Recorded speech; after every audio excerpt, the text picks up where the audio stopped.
I mean, it makes You no sense. almost sound like the father of that kid that got caught raping the unconscious girl and was saying... What? Wow. That was actually my thing. That he I didn't have that exact He example. wrote a letter to the judge. You sound like you're mansplaining. He wrote a letter to the You judge sound like saying the that defense you attorney. should I not didn't ruin get this that. kid's life.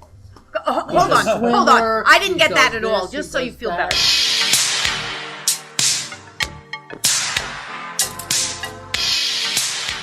All right. What up, home slices? How you doing? I know, it's been a minute, but I'm getting back into the groove in 2018 here. Going ahead and catching up on some podcast episodes, at least editing them. And man, I tell you what, that's a freaking beast. But yeah, we got another episode here for you of the Exchanges podcast in conjunction with the Current Issues Discussion Meetup Group based out of Atlanta, or at least just outside the perimeter. And man, I got a good show for you this time around.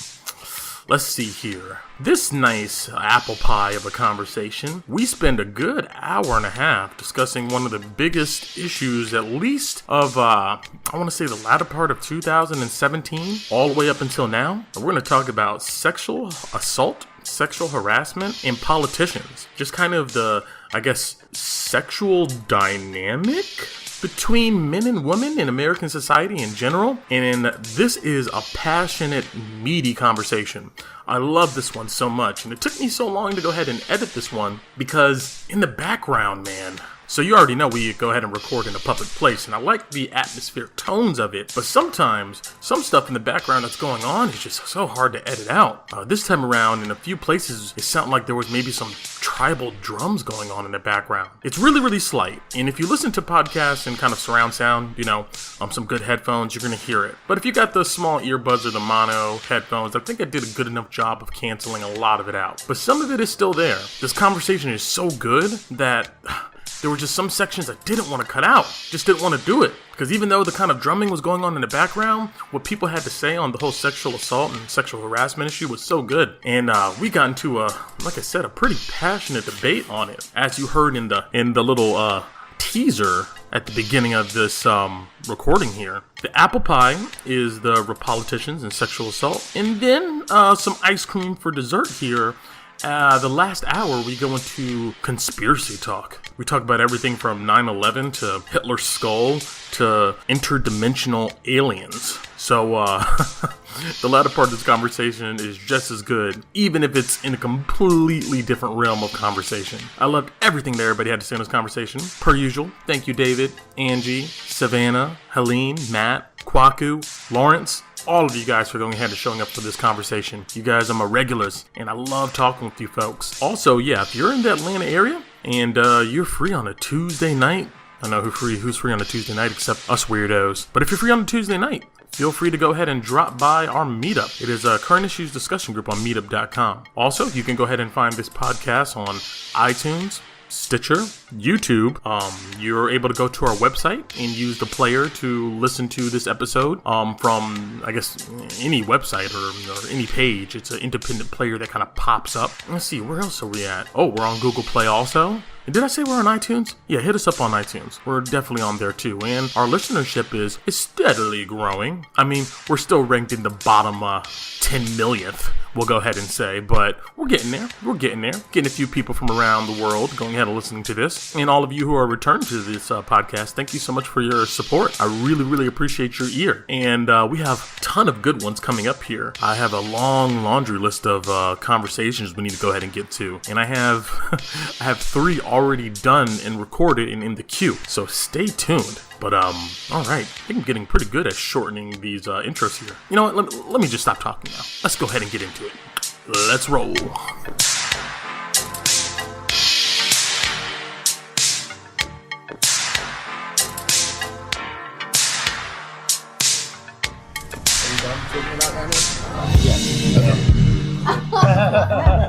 I didn't know that Angela Merkel was in power since 2005. No, I did not know that. I was 4 like, elections. whoa. 4 terms. Yeah, 4 terms, and just perpetually just over and over and over again. Is there a limit on I guess what in not. Germany? No. Not there yet. They've had 3 chancellors in like 35 years or something. Wow. So, yeah, that's not Super stable. Might be outside. okay. Yeah, we had a 4-term president once with Roosevelt. That's true. That was when we decided, hey, wait a minute, let's stop this now. Yeah, the opposition party was like, we ain't gonna do that anymore, guys. Y'all gonna have to wrap it up after 2. Yeah. If it's a war, they can. I guess they can go ahead and. I think if it's a war, they can. Oh, I didn't know that. Yeah, if there's a war, the president or can suspend the Constitution and just be president for the entirety of the war. Wow. Which makes me worried about this president. I know that. That's why he's calling him Rocket Man. Oh my god. Yeah, If there's a you know war, we're in the deep president trouble can when stay that in if office. that ever arrives or comes around, where like you get Donald Trump on the mic saying, "Yeah, we're gonna go ahead and suspend this for a while," and Oh God. I'm leaving. Yeah. Did someone say just now that Trump indicated he wasn't interested in the second term? Did you say that? He's made indications, but he's said it and then he's uncommitted the topic. And you know Whenever how he he is. ran, Yeah. he claimed that he was going to be a one-term president because he had no actual intentions of going forward. Right now, the fundraising for the 2020 Yeah, he's election already registered. of Yeah. Pence The next day. it is being kept separate from Trump in case things go down and Trump either can't or won't run in 2020. So yes, he is registered right now. There's still the possibility that he goes back to his campaign. Who knows with Trump, right? Who knows? I yeah. honestly feel like he wanted to be president so he could win, and now he Yeah. won. Yeah. Right? I He agree. doesn't- and then He didn't doesn't- want to be president. He just wanted to win. Yeah. Yeah. And now he think might, he's gonna he be might out. lose. You know, Yeah. maybe he's afraid of losing this time, so he's just gonna stick with his best win ever, and then like Right. Yeah. go on Sure. his way. Cut his I rope. could This see is that. boring. Right. I don't know, man. There's been These reports. issues are more complicated than I thought. who they knew? were. This is a Healthcare little would more. be so hard. Yeah. But he sits to make, like, if he succeeds in getting through this tax bill and is able to get rid of the estate tax, then that will Maybe that's establish a enough lot for more him. money for the Trump empire for generations and generations to come. Yeah, so overall, he still He's won. still making money off of all this stuff if he's able to Well, put it's not now. generations Yeah. and generations if the next people in power change. Yeah. So if Well, Everybody Well, thinks still it's made not if so Trump far. got stay changed. like this forever. So if I was to take away the estate tax, in order to reenact it, the Democratic Party would have to get control Right. of the Republicans have right now, where you have the House, the Senate, and the White House. With the way that gerrymandering works, and it's up for debate in Supreme Court, there's zero chance of the Republican Party losing control of the Senate. They might lose control of the House. They probably will lose control of the House. That's nothing to do with Trump and everything to do with the party that has the president always loses control of the House at midterm elections. So, That's what it is. That's it. Wow. I'm still in disbelief. Really? She hadn't even gotten over I first term. just, I wow. gotta say It's only been a year. And I still Not even a year yet. It's been a year. See, I'm one of the few people that it makes complete sense to me. We have slowing economic growth. We have a distrust of Congress. We have a guy who comes in, says he's a total outside player, not a politician. Yeah, but he also says he grabs women by the pussy. Yeah. Nobody cares about And he that. also says, Look Oh, at- they're caring about well, that stuff doesn't now. make sense. Yeah, but they still they're voted kind for of, him. but there's still the recourse that we let Clinton, who never mind the whole Monica Lewinsky thing, in the 70s, we've got a woman who said Jones, that Yeah. he raped her, and then Hillary Clinton came in and told her, listen, we appreciate what you do for the president, grabs her by the shoulder and says, you understand, we appreciate everything you've done for the president, implying that she would strong on her if she was to report the rape. And I believe that. I can see that. So You it's think that rapist happened? versus Yeah, I can rapist, see that. That absolutely. makes sense So wait, to who me. said that? What's her name? Paula The- Jones? Paula Jones. No, it is no, it not was Paula someone Jones. else. Her It name was starts with someone B. Finding the I name. forgot the name. 70s Clinton. It's a recent thing because it's been brought up because the Democrats are going to have to decide, all right, were we just wrong on our support of Hillary Clinton, who Juanita Broaddrick, Juanita Broaddrick. Okay. she, in the 70s, it was said that Clinton raped her, and those are her words, actually raped. When he was governor. And at the time he was not governor, he was, I forgot his title at the time, but he was not governor. And Clinton, who was a very powerful lawyer at the time, basically threatened her at a party and told her that we appreciate everything you do, and came up to her privately and told her that if you bring this to court, we're going to destroy you. So basically Hillary wasn't this innocent in that case. She knew that it happened and threatened this woman with major legal action that she couldn't afford. She says that 35 years later it's still haunting her. That's interesting. Still haunts Similar you. to that Right. too. Interesting. I heard one about Hillary apparently asking to dig up dirt on all his accusers. Which, honestly, I buy it. I can see it. I mean, obviously, I don't know them, but it makes sense to me. A very powerful political... My shift is coming to an end, so I'm going to transfer y'all's people to the other server, if that's okay.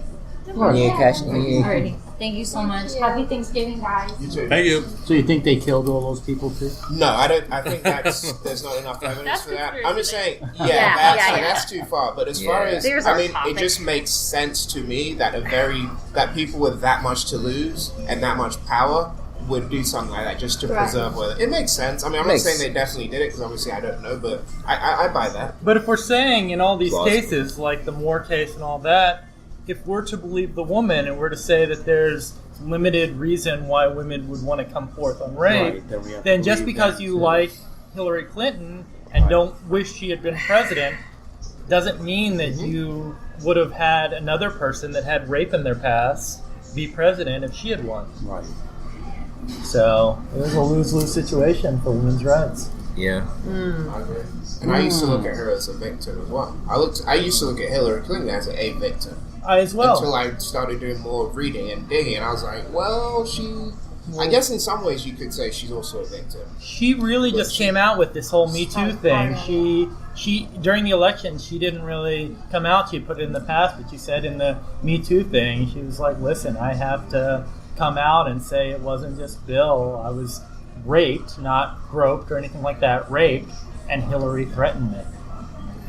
I don't think she was raped, but that would just be my guess. Well, we know he did do to like Monica Lewinsky. That's not. But that was consensual, consensual, right? Consensual It was consensual, but with After. still using coercion. your power to coerce. Yeah. Right. Yeah, it's Lower not income. consensual. You don't know how when consensual she's it a really kid was. and he's the Yeah. president. Well, She's we a young don't girl know. and- We don't know at all.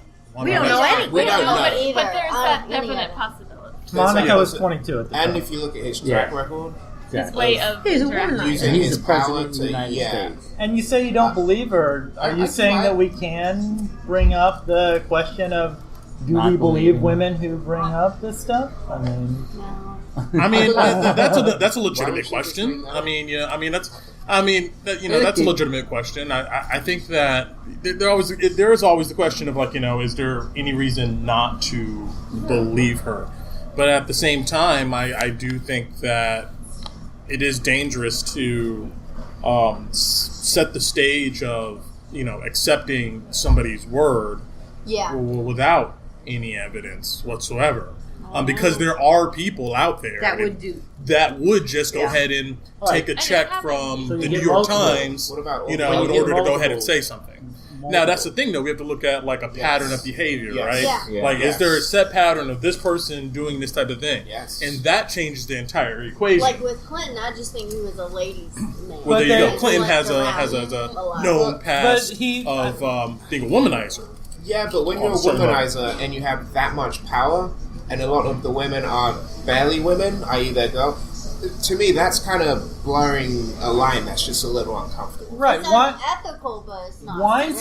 Weinstein did not rape the women that he was with. Used his He just power. used his power Yeah. and coerced them. And by your Which is a logic, kind of we form should of be perfectly okay with him if we were perfectly okay with Clinton. Never mind the fact that, I mean, we've now got a woman that says flat out she was raped. She wasn't coerced. She was raped. Well, yeah.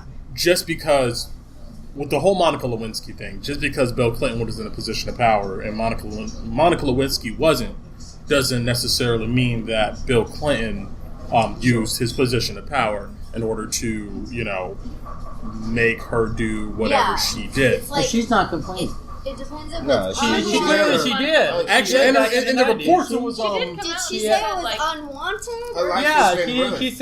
she said that she was pushed and confronted and all that. They have a Well, that was large after document. she came out with the story. You right? don't come out with a story if you're not complaining.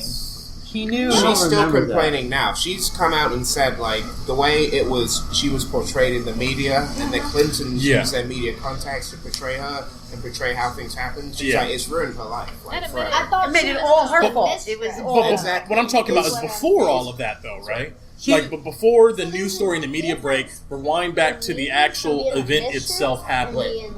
She just said I don't remember. She just, Whatever, I mean, I don't remember exactly what happened, so I'm not going to go ahead and say it either. I'm just saying that, I guess overall I'm saying is that, just because somebody says that something happened, I mean, Doesn't mean it's true. doesn't mean that it is true, no matter, and that's not to go ahead and to victim blame or anything. I just think that it's natural, especially when we're dealing with this stuff in the public light, to go ahead and be like, well, wait a minute, let's not have trial by public opinion here. Let's go ahead and So the big look at problem all the facts. especially in the Senate, and they're attempting to change this right now. Bipartisan legislation brought together by two women is attempting to change this. Right now, in order to make a claim of sexual allegation, if you're employed by the government, you have to go through a 30-day psychological evaluation before you're able to put it up. Yeah, for you to think about. For you to like even having think it. about bringing it up. Then you have to subject yourself to a 30-day mediary where you have to sign a non-disclosure agreement where you can't even talk to friends and family to try to help you overcome it. So that means if a congressman rapes somebody, before they can tell their mother, I've just been raped, they have to go through a 30-day psychological evaluation and a 30-day Well, that bill's not going to mediation. happen. No, so that's already Yeah, that's actually the current law. And there's something like That's the current law. The bill is actually to change if that something law. happens Okay. and you miss your amount of days, it's been too many days, It gets it's too late. reset. wow. And so obviously that's designed to protect You said Congress. two So women then- did this. Not the actual person. two women are currently trying to get this changed. okay. That's This law, insane. this is the current law. Then this is the current law in Congress. Then, whenever it does get litigated, you have to pay for your own lawyer, while the congressman gets paid by the U.S. taxpayer. Yeah, right. So yeah, that makes sense. Yeah. The taxes Not are doesn't make sense funding as in the that's person. cool, but I could see why that happened. Well, they're using their own money to pay for their lawyers and all that type of stuff. That's insane. And maybe it That's really did ridiculous. Isn't that ridiculous? I'd Yeah. never heard about this in my life. The senators are trying to get a bill to remove this to make it so that the women can at least talk to their family right away, so that you don't have to get a psychological evaluation before deciding if you want to move forward with at least mediation, where you can come out to the public right away. Yeah, but things like like with Al Franken come now. out. Did y'all talk about that? With Al Franken? No, I'm so upset with You him. go to the police. Well, this is my mistaken thing. about something, because you can definitely go to the police and come forward, because they actually recommend if you're raped, because you got to get that test in the hospital, the exam. Right. You have a Before you certain shower amount of and stuff. time. Yeah. Well, there's a difference between you reporting a crime Or and you actually misconduct. trying to sue somebody for Yeah, an it's actual something crime. like that. So you can go to the police and report a crime, and they'll put it down Press on the charges. books. But when actually getting a lawsuit or something like that, or damages, is a whole other story. But Al Franken, though, see, this is my thing with with the whole Al Franken thing. Is like, the more and more I look at this, the more and more it's very obvious that this is a manufactured story. I think You so. think so? I think it's pretty manufactured. We have to look at, when this story came out, the individuals in which this person is interviewing with, and the context around exactly, what happened. So, her last name was like Tweeden, right? Leanne Tweeden. Yeah. So, what happened is that back in 2006, Al Franken wrote a comedy sketch. And this comedy skit was supposed to be for soldiers and whatnot, in some event that they were doing. And he was So- not a senator. He was not a senator then. He wasn't in any public office. He was just a comedian. So backstage, he's hanging out with Leanne Tweed, who's also there to do whatever she does, and he says to her that, hey, we need to go ahead and practice this skit. Ha ha ha! Like, you need to go ahead and we need to practice this kiss scene. She said no. And she said, no, I'm not good with that. So I guess he laughs it off and whatever. Then they go into practicing the actual skit. 3 times he and asked her, 3 times she said no, and then he insisted. Yeah, that's kind of pushing. Yeah. Go ahead. Yeah. 3 times he asked, and then 3 said times no. she said no. Didn't need to. They're Okay, just okay. hosts of the show. They really don't need to know. Now, I'm not disputing whether any of this happened. I mean, this definitely happened. Oh. Right. So then they practice skit, and then out of the blue, Al Franken grabs her head and then forces her to go ahead and have a kiss. Then the skit actually happens itself. Later on, after the skit, they are on a plane or heading back, and I guess while they're heading back, somebody had a camera there, and he's joking around, and he puts his hands up to her chest like he's grabbing her boobs. It's hard She's to. asleep. Yeah, she's asleep. Obviously And she she's has not a awake thick to go ahead and vest on, and it participate doesn't look or like to go ahead and say this is cool or anything like that. But whoever got that photo, held on to that for a very long time. Who knew that? He shared it. They would, Apparently, he shared it with. They said he shared it with us. Yeah. We fast forward to actually her coming out with this. This actually happened. Is this sexual assault? Was that event sexual assault? Which one? The The one, kiss. the whole entire circumstance, the circumstance. We in the have to story. look up the definition. I know, it depends on what the definition is. I think it was inappropriate. I don't know if it's This is where I get into the Sexual whole harassment? manufactured thing. I think it's more like sexual harassment, definitely with Yes. grabbing the head and the kiss and stuff like that. But we now have Well, a it media. does involve physical. The kiss is physical. Yeah. Right. This So is- that's when it But becomes This is true, assault. but we also got to look at the the kiss. It's harassment. yeah, we got to look at the context, It's right? not physical. Yeah. So We what- still got to look at the so context. what- What I'm getting to here is that now we have a media environment where this stuff is coming out, and there are a lot of actors out there, people who would like to go ahead and look at the term as sexual assault as a black and white thing, right? Where no matter what you did, you smack somebody on the butt, they didn't go ahead and give you consent, then that's technically considered sexual assault, and you need to be held accountable for that. But I think that there's a washing of context in all these instances here. Right. And I think that's what's happening with the Al Franken scenario. And granted, it was completely distasteful. It was disrespectful for him to go ahead and do it. But are we talking about this is in the exact same category as a Roy Moore who's creeping around to a mall trying to chase 14 and 15-year-olds? Or is it a career-ending? Exactly. So you know that there's a second. His political Let's to be just- You know he has a second allegation Yeah, now he of grabbed grabbing the the leg. That ass. is true. When Second they were taking allegation, it. that is true. What was that? Somebody. He grabbed her butt while they were taking a picture. I mean, So then later on, there comes out another video or picture of the same lady smacking Robin Williams on the butt.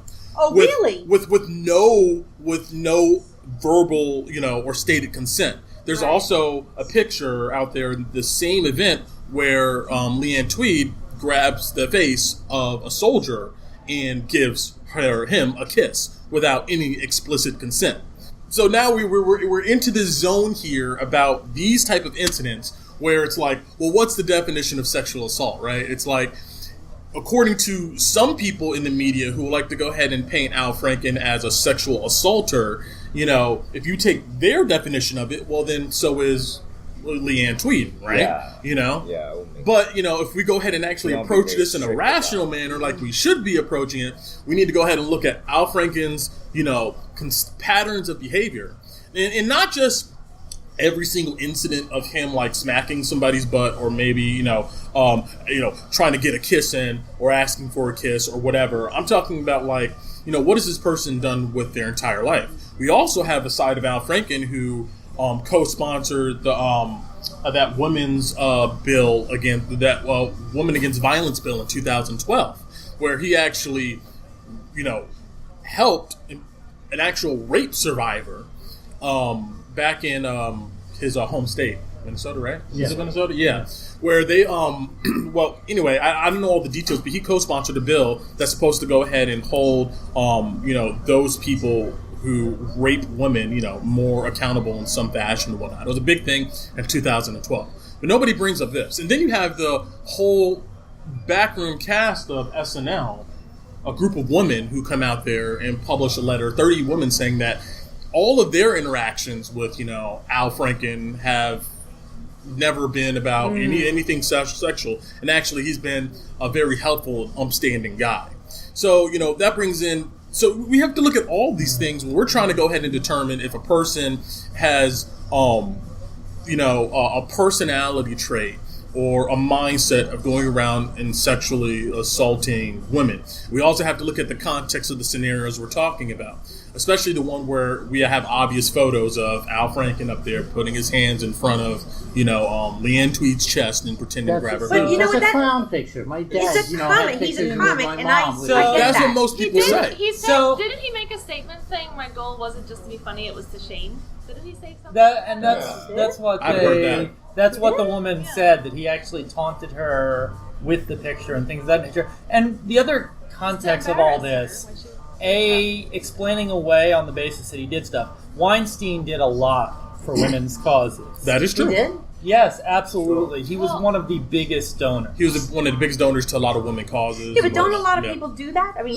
But at the same time, counterbalance. But at the same time, but he brought it up. But wait. But at the same time, we got to look at Weinstein's behavior compared to Al Franken. They're not even in the same ballpark. Exactly. I think everyone at this table, I think that whole thing can see that that's just politics. Yeah. Up. I mean, that's why I say it's manufactured. So there isn't. It's politics. But it's almost like a trick where by releasing this whole Franken thing at this time, it's almost like confuses us, so we just lump it in together with all the rest. But I agree. Right, Roy you're Moore bringing is it up at this manufactured time. too. What if that's Yeah, not true? Moore was. Sorry, say that again, Samantha? What if it's the same thing with Roy Moore? What if none of that's true? It's just they're saying that now because they're trying to make him lose the election. They could have paid off 14 women. They could have. They're true. Somebody could have went hunting for that story. No, Moore has not. He has absolutely denied it. He has said all these allegations are false. But he's also said things like, "Oh, every time I dated a young girl, I asked him." I'm like, he's denied it. And we also have Roy Moore saying that, "Hey, I do not know that woman who's accusing me of trying to prey on her when she was a teenager." But then that same woman comes out with her yearbook from high school, and it has Roy Moore's signature in it, saying, "Hey, I'm sorry." It's just if the mall didn't let him in. If he was that big, he wasn't allowed in the mall. There's enough history. We have a bunch of evidence on. I think we have enough substantial stuff. 14 women. He is toast. Maybe He should there be just toast. needs to be like classifications like sexual harassment versus assault, because I do think that what that comedian was doing about posing, I think what women want is these things to end. I think we're over it. We're tired of it. I'm tired of being grabbed in my ass. Yeah, it's not a big deal, but I don't want to be grabbed by my ass. And it used to be. And I wish I could. Somewhat acceptable. And that was a compliment. You guys may have thought so. Up and not say anything. Yeah, exactly. So the whole concept of the Me Too, I don't think that it's coincidental timing to try to get it limped in. It's a lot of women feeling empowered, and this woman did feel wronged, and yes, she does possibly want some level of fame on it, but honestly, a lot of people are feeling empowered to come forward with their stories. And for the record, the paper is absolutely correct. The person I listened to, you do, if you're raped, you report it to the government, and they are supposed to take it to law office, but you're not allowed to go public. You're not allowed to tell anybody. The name of the woman that I heard talk is named, if it's against anyone who holds a political office. Spire is the name of the person who's trying to change all this law to eliminate the 30-day mandated counseling and to the mediation and the inability to speak to the media or anything like that. Yeah. You know what I think, though? I think when it comes to... My problem with the whole Al Franken situation is that we have two things going on here. We have what you said, Angie, is that there are a lot of women out there who are tired of this type of stuff happening to them, in their lives and in the workplace. And we have women out there who want something tangible to be done. But then we also have a whole political class who's not really like interested in doing something real about that situation, but is more interested in like taking down their political enemies with those stories. Yeah. So it's like nothing is for real, I think, is like getting done on this. It's like more of like, this is a perfect opportunity to go ahead and maybe, cash out an Al Franken, cash out some, maybe celebrity donors who are on the left or right side of the fence to prevent a Roy Moore from getting into office, rightfully so, But it's like this whole thing is being used politically, but I don't think we're really talking about it in an earnest fashion. Because if we were talking about it in an earnest way, we would be looking at these contexts. We would be out here trying to determine, we'll be honest with it and be like, hey, like what actually is happening?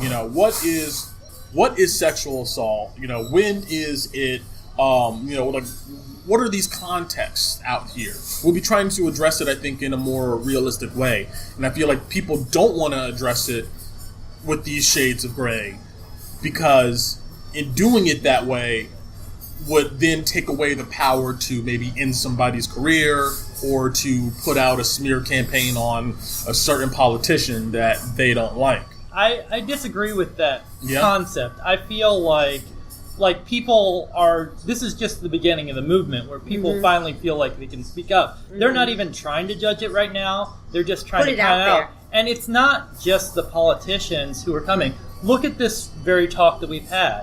Al Franken's being forgiven. I was told that Hillary Clinton's rape claim person wasn't actually raped. And this is all because we have a primarily Democratic group, I would think, that are discounting people, that Democrats that did bad things, and really want to hammer in on the Republicans. And it doesn't necessarily matter. I don't think that's true at all. That is just what I've heard just now. When I heard Al Franken, when I heard Al Franken thing, because I was like all over this more and stuff. I was like, oh, but now it's my guy. Hold on, let me think about it. Well, you wanted I wanted to give him the benefit of the No, doubt. I don't think that's true at all. I think that's how I you look at what Roy Moore did. You look at what Al Franken did. It's two completely different things. Soon as you show me a Republican who is in a similar situation as Al Franken, I think I will be more than willing to, even somebody who's more liberally and democratic minded, to be able to be like, hold on, let's look at the context of this before we go on political, witch hunting. But we just haven't had those situations. Look at the context that's gotten us in a... Oh, sorry, go ahead. I think they're both inappropriate. Obviously, some things are going to be worse than others.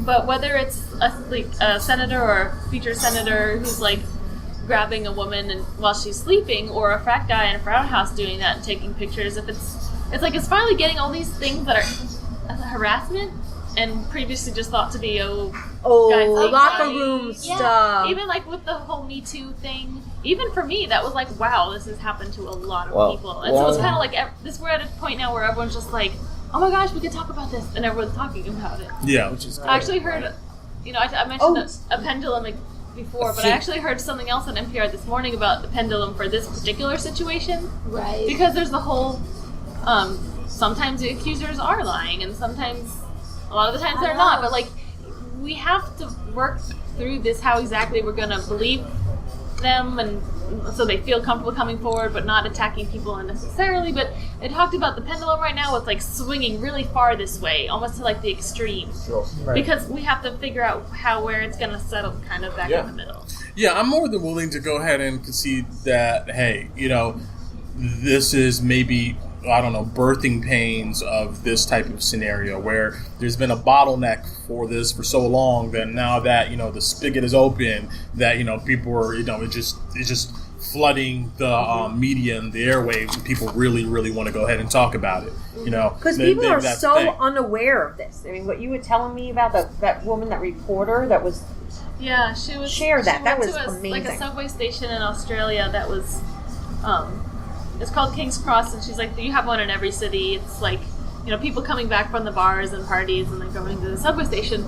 And she went, and every time a guy catcalled her, she went up to them and she asked if she could start recording, and she just started asking them questions what was that for? What did you intend to happen? What do you think I felt about that? What do you think is going on? And these guys, she said she generally liked them. They were nice.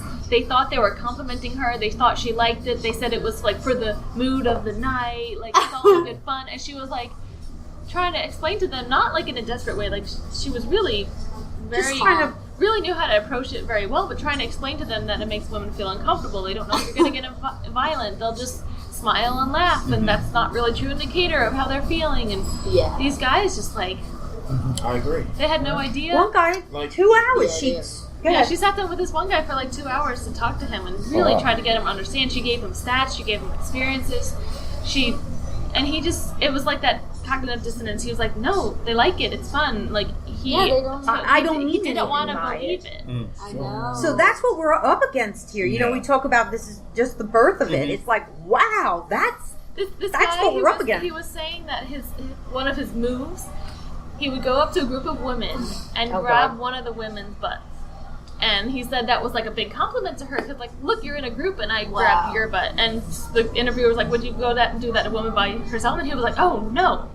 And she's like, he randomly drew this line and he just thought it was so, such a good move and such a compliment. But, like, these women are in a group, they're just going to smile and laugh and be like, oh my gosh, I hope this guy goes away. And he thought he had no idea. I heard this morning they said. That's really interesting. Or he had no idea or he didn't want to know. Yeah. No, what's interesting about it. I'm sorry. Go ahead. Well, they were saying it's because this all is because of Trump. That women are so frustrated by what he's done. Yeah. I think that's part of it. Outraged. I've been outraged for a long time. Yeah. The fact that this asshole is where he is just a complete and utter outrage. It shows how normalized it is. Right. And that's why you don't have a story that you've been blocking for decades. Well, they did say with one of the stories, the journalists have been coming out trying to nail that story for a long time. Which one was it? Weinstein. Yeah, they had that. They were working on that for years, and they kept getting silenced. And other people weren't surprised. It literally took a woman saying, "Okay, I'm willing to give up my $100,000 settlement that I got here in order to come." Eventually, she was like, "I can't take this anymore, and I'm going to speak." And that's what triggered it all. So it's been like, and here's the other thing I was telling Dave, like. These guys knew better, obviously, of course they back did. in that day. We haven't changed that much in society. Like, even in 1940s... Were you talking about, like, a Harvey Weinstein? Yeah. Yeah, definitely. They knew better. Even in the 40s, you're not supposed to go to grab Exactly. Even in the 1940s. If that guy... If somebody was doing that to his sister, he'd be like, it would be a horrible thing. This is not a new thing. They knew better. But knowing it and believing that those in power have the right to override that, there's always been, and I've used this as the example, the casting couch. That's a long-standing joke. That's what I just said. It was a the casting couch. It was a given, and women were like, if I want this career, that's it. I gotta do this. That's what I've got to do. And they warn each other, like, if you're gonna work with that director. Yeah. I mean, that's just, and it was accepted. Sure. Yeah. It was the men. It was okay because it was okay. The new part and that's the story, right? So Yeah. you can't say this isn't new. Like, things have continually changed. And I think the Me Too movement has finally brought it out. I mean, this Weinstein thing was the most public thing. I mean, they were joking. They played, what's his name? 2015 Grammys, funny guy, The Apocalypse World. I forgot who. In his acceptance speech, he was congratulating a woman, and he said, "You no longer have to pretend you find Harvey Weinstein." Yes, Seth MacFarlane. You no longer have to find Harvey Weinstein attractive. Mm-hmm. That was 2 years That was the ago. joke, so that was well known. They all knew it, but nobody talked. It's interesting what you said, Savannah, about that experiment that woman was doing. Yeah. She was talking with this one guy, and this guy distinguished that this is not something he would do if he wasn't in this environment. Yeah. At a party, hanging out with people. If he wasn't within a certain social atmosphere, this was at the subway station. Right, but if it wasn't a bunch of women. Yeah. So he has a certain... He wouldn't do it if there was one on her own. Yeah, or like, he might have done it past a construction site with a woman walking by. Was this guy with a bunch of other guys? That he didn't say. Okay. Because I think that, I'm guessing he probably That's what I'm thinking. Is that this guy was hanging with a bunch of... just grab... There's like... his mates think that's which is kind of brings me to what I was trying to say. It's good that this is coming out because I feel like it's really going to also fall on guys to call other guys out for things like this. So, for instance, when I was selling cars, my boss would make comments to like the women all the time, and they would just kind of laugh. And so in my head, I was like, oh, it's just kind of like me messing with him. You know what I'm saying? Yeah. But it's not only until really about a year ago that I look back, you know, that was wrong. I should have said something. But I just thought laughing and... She's laughing because she doesn't know what else to do. Exactly, she's uncomfortable. She was laughing because she's so uncomfortable. And it didn't register in my head just because, I mean, to me, if a guy makes a comment to another guy and they laugh, they're just joking around. So right. I think every guy has areas where they turn a blind eye. Same for me. Yeah. Like, there's a lot of scenarios where women, like, you'll hear these stories of, like, things happening to women that they don't want, and yet they're just sitting there, and they don't know what to do. Mm-hmm. Well, I've been in that scenario where I don't know, I don't sew anything. Absolutely. And it's like, up until now, I never even knew what I'm supposed to do. You know what? It's almost not even that you don't know what to do. You feel like you're not supposed to. You're not supposed to do anything. I know, and it's like there's no rule book. Oh, if he does this, do this. Well, but I think because it doesn't exist. When you're by yourself in certain situations, there could always be a danger that this person is a danger. Sure. But I feel like now it's gonna hopefully let a lot of women feel like they're empowered to just maybe not smile, just like you can't say that or stop or go away or just something really simple that indicates that they don't like it. I don't know. I hope that we get there. I think that, I mean, the reason why there was this situation where, like you were saying, that, hey, you didn't know what to do, if there was a thing to actually do, is because, that it's just been acceptable in our environment, socially for such a long time. Yeah, but it was. You still it was accepted. It was accepted. It was expected. It was accepted. You may have, if you feel bad inside, but you don't say anything outwardly about it, that's like an indication to me that there is a social. You recognize as a person that this is socially accepted somehow, and you may not feel cool with about it, but. The environment is normal, then it becomes exactly. So now we're in an environment where people are coming out and they're saying vocally, like, hey, this is not a normally accepted thing. So now, like you were saying, Kwaku, is that as a man, you're now starting to evaluate your own behavior, and then as women, you're beginning to evaluate all the situations that's happened to you in your life that made you feel uncomfortable, and you're beginning to now acknowledge that, hey, like I was right for feeling the way I felt in this environment, so now it's not normalized anymore. And so you have that cognitive dissonance that's going on. So I mean, I don't know where things go from here. Oh, this is what I was gonna say. I think that a big issue is that we don't acknowledge and talk about attraction and sexuality in our society. It's such a taboo subject that I think a lot of times young adults, teenagers, boys and girls, are left to just go ahead and figure it out on their own. And that breeds people to go ahead and have bad habits or create bad habits.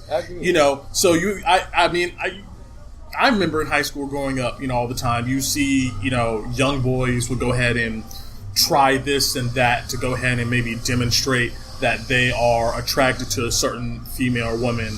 And that may be a slap on the ass or, whatever. Hey, I like, your tits or something like that, whatever it may be. And then you hear later on that same young teenager with his group of male friends saying like, hey, I did this. And those teenagers are like, yeah, that's cool. That's what you're supposed to do. That's how you do it. And so then that teenager internalizes that. And you may have some teenage boys who grow up who never adjust or learn the right way. They just assume that, this is how you demonstrate you're attracted to a woman. This is how you go ahead and create a relationship with, a female on some level. And they're never exposed to a better way. I think that happens a lot, is that our culture doesn't talk about sexuality, attraction, at all. We talk about the very sterilized environment, right? Where you go to the health class and you get that video on reproduction and stuff like that. But there's never any like open discussion where you have young boys, girls sitting around talking about, like how they feel about, when they're reaching that age. Well, you guys are the youngest of the bunch. Or just in general, just like interpersonal skills. Like we in schools, the school system is from the industrial age, so its focus is on production. And saying air quotes is like everybody will come up with the relatively same amount of skills in reading, writing, supposedly. But what lack of is that. But what it seemed to forsake is what it seems not seeing is the importance. At least, especially in a modern society right now, is the interpersonal skill, how to interact with people, and that also comes out also more specifically the interaction between both sides. I know was a kid. Well, I didn't do too dumb of a thing, but I still feel I was kind of dumb about it. I might have done something that makes someone else uncomfortable. Right. I've had those. I've had dudes come to me, tell me like, literally, be like, "No, man, you just gotta go get in there.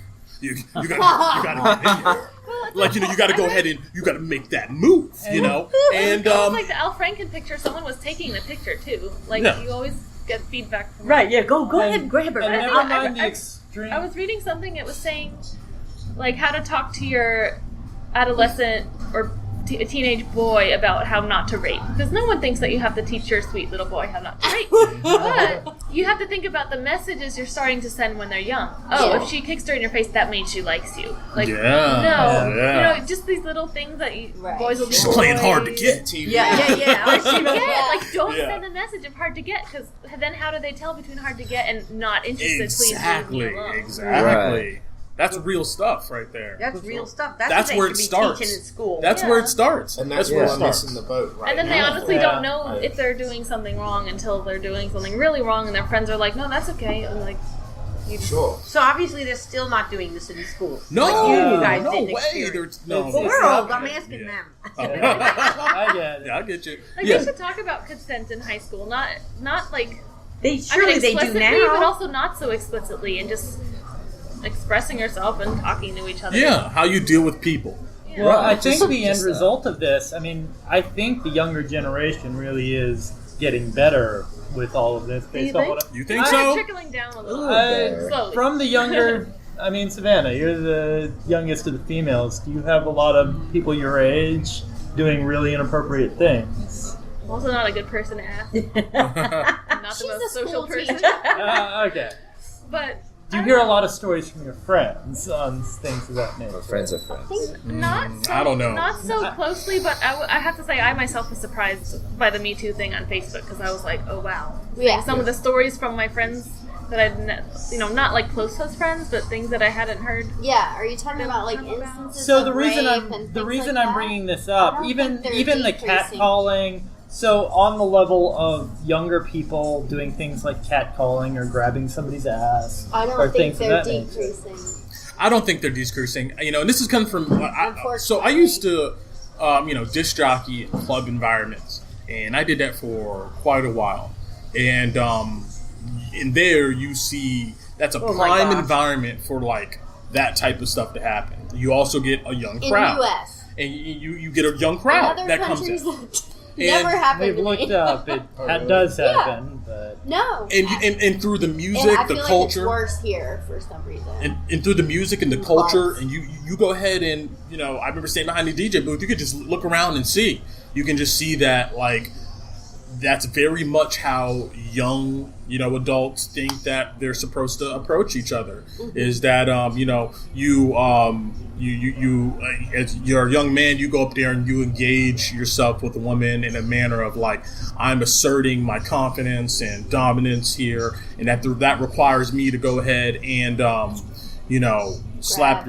grab your butt or whatnot, or like I've seen many times like a guy is obviously attracted to this woman, but he doesn't know her too well. There's this whole ritual and stage of like, first there's maybe some shoulder touching, some stuff like that. then maybe there's some nudging. Then maybe there's some like, some flirtatious play, like I'm going to grab something that's yours and hold on to it.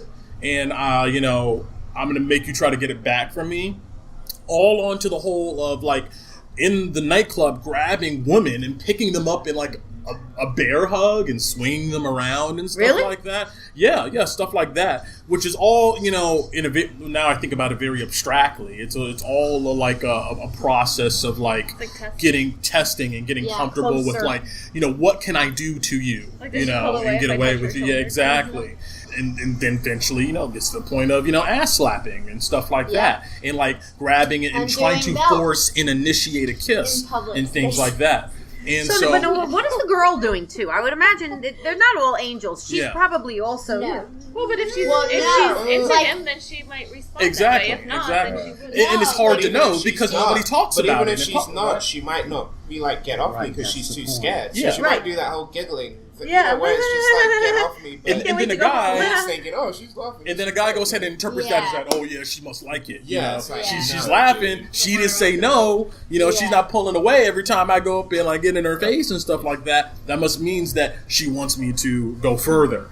And so when we don't talk about these things, Richard Dreyfuss. Did you see that one? Oh, yeah, but that was Richard Dreyfuss? Like the guy his son came out. His son came out getting the cues about the guy from Star Trek. Mm-hmm. So he came to the defense of his son, and then a woman came out and said that he had done things to her. Yeah. And he said that he thought it was flirtatious fun, and that they have been friends for the last 30 years. And now he doesn't know how to evaluate any of his friendships. We're breaking down for the last 30 years because he thought they were still friends and have been friends for 30 years. But now she's complaining about the way he behaved towards her. Exactly. So we're getting down to a point where we're breaking down something that's, I think, very normative in our society for men to approach attraction and stuff in these type of ways. And so now, you have a lot of guys out there who are like, well, what do I do now?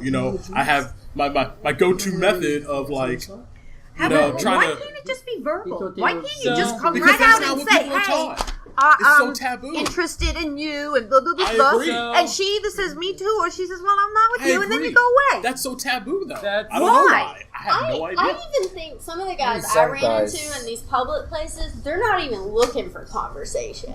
They're straight. I mean, I've had, like, come on, take this drink. Come up with me upstairs. This is Georgia Tech type party. Like flat out from the beginning? Oh, like, yeah. I felt like it was totally date rape. My belt got yanked off for no apparent. I was a pretty behaved person in my younger days. Belt got yanked off. The guy I was with about knocked the guy out. But for some reason, the guy thought that was okay. I wasn't doing anything. Clubs, I've had my ass grabbed so many times, and I always feel like I'm a prude when I show up to clubs because I never show enough skin compared to everyone else. So I'm dressed normal, acting fine. I've been grabbed several times. I lived in Spain for 6 months. Never once was I grabbed. Wow. I was drunk. I was respect because they respect. Yeah. That's interesting. I would dance on top of bars in Spain, and I never once was grabbed. So a couple weeks ago, I do think it's a cultural thing. A couple weeks ago, I actually listened, and I mentioned this actually on this. I listened about the idea of the hookup culture that has become the trend, especially in the younger college, even post-college white community, where women actually instigate this, where they won't like actually date guys or hook up with guys they like, but almost have this adventurous. It's like the movement of feminization where they can kind of act like guys because they've always been praised for doing things like guys. So they go to a club, they look at their friends. Sometimes there's a guy dancing behind them, and they don't know what the guy looks like, and they're looking at their friends for approval. There was a woman kind of describing, and she's like trying to decide whether she's going to keep going in with him. What about the guy behind the booth? So there's a guy dancing behind you. You're like sitting here. The guy's rubbing up against your ass. And you're like, you don't know who this guy is, and you're literally looking at your friends, seeing whether you should continue. If he's hot or not. If he's hot or not. Exactly. Oh my God. Because it's all about it's all about the bragging rights because women have been It's given like.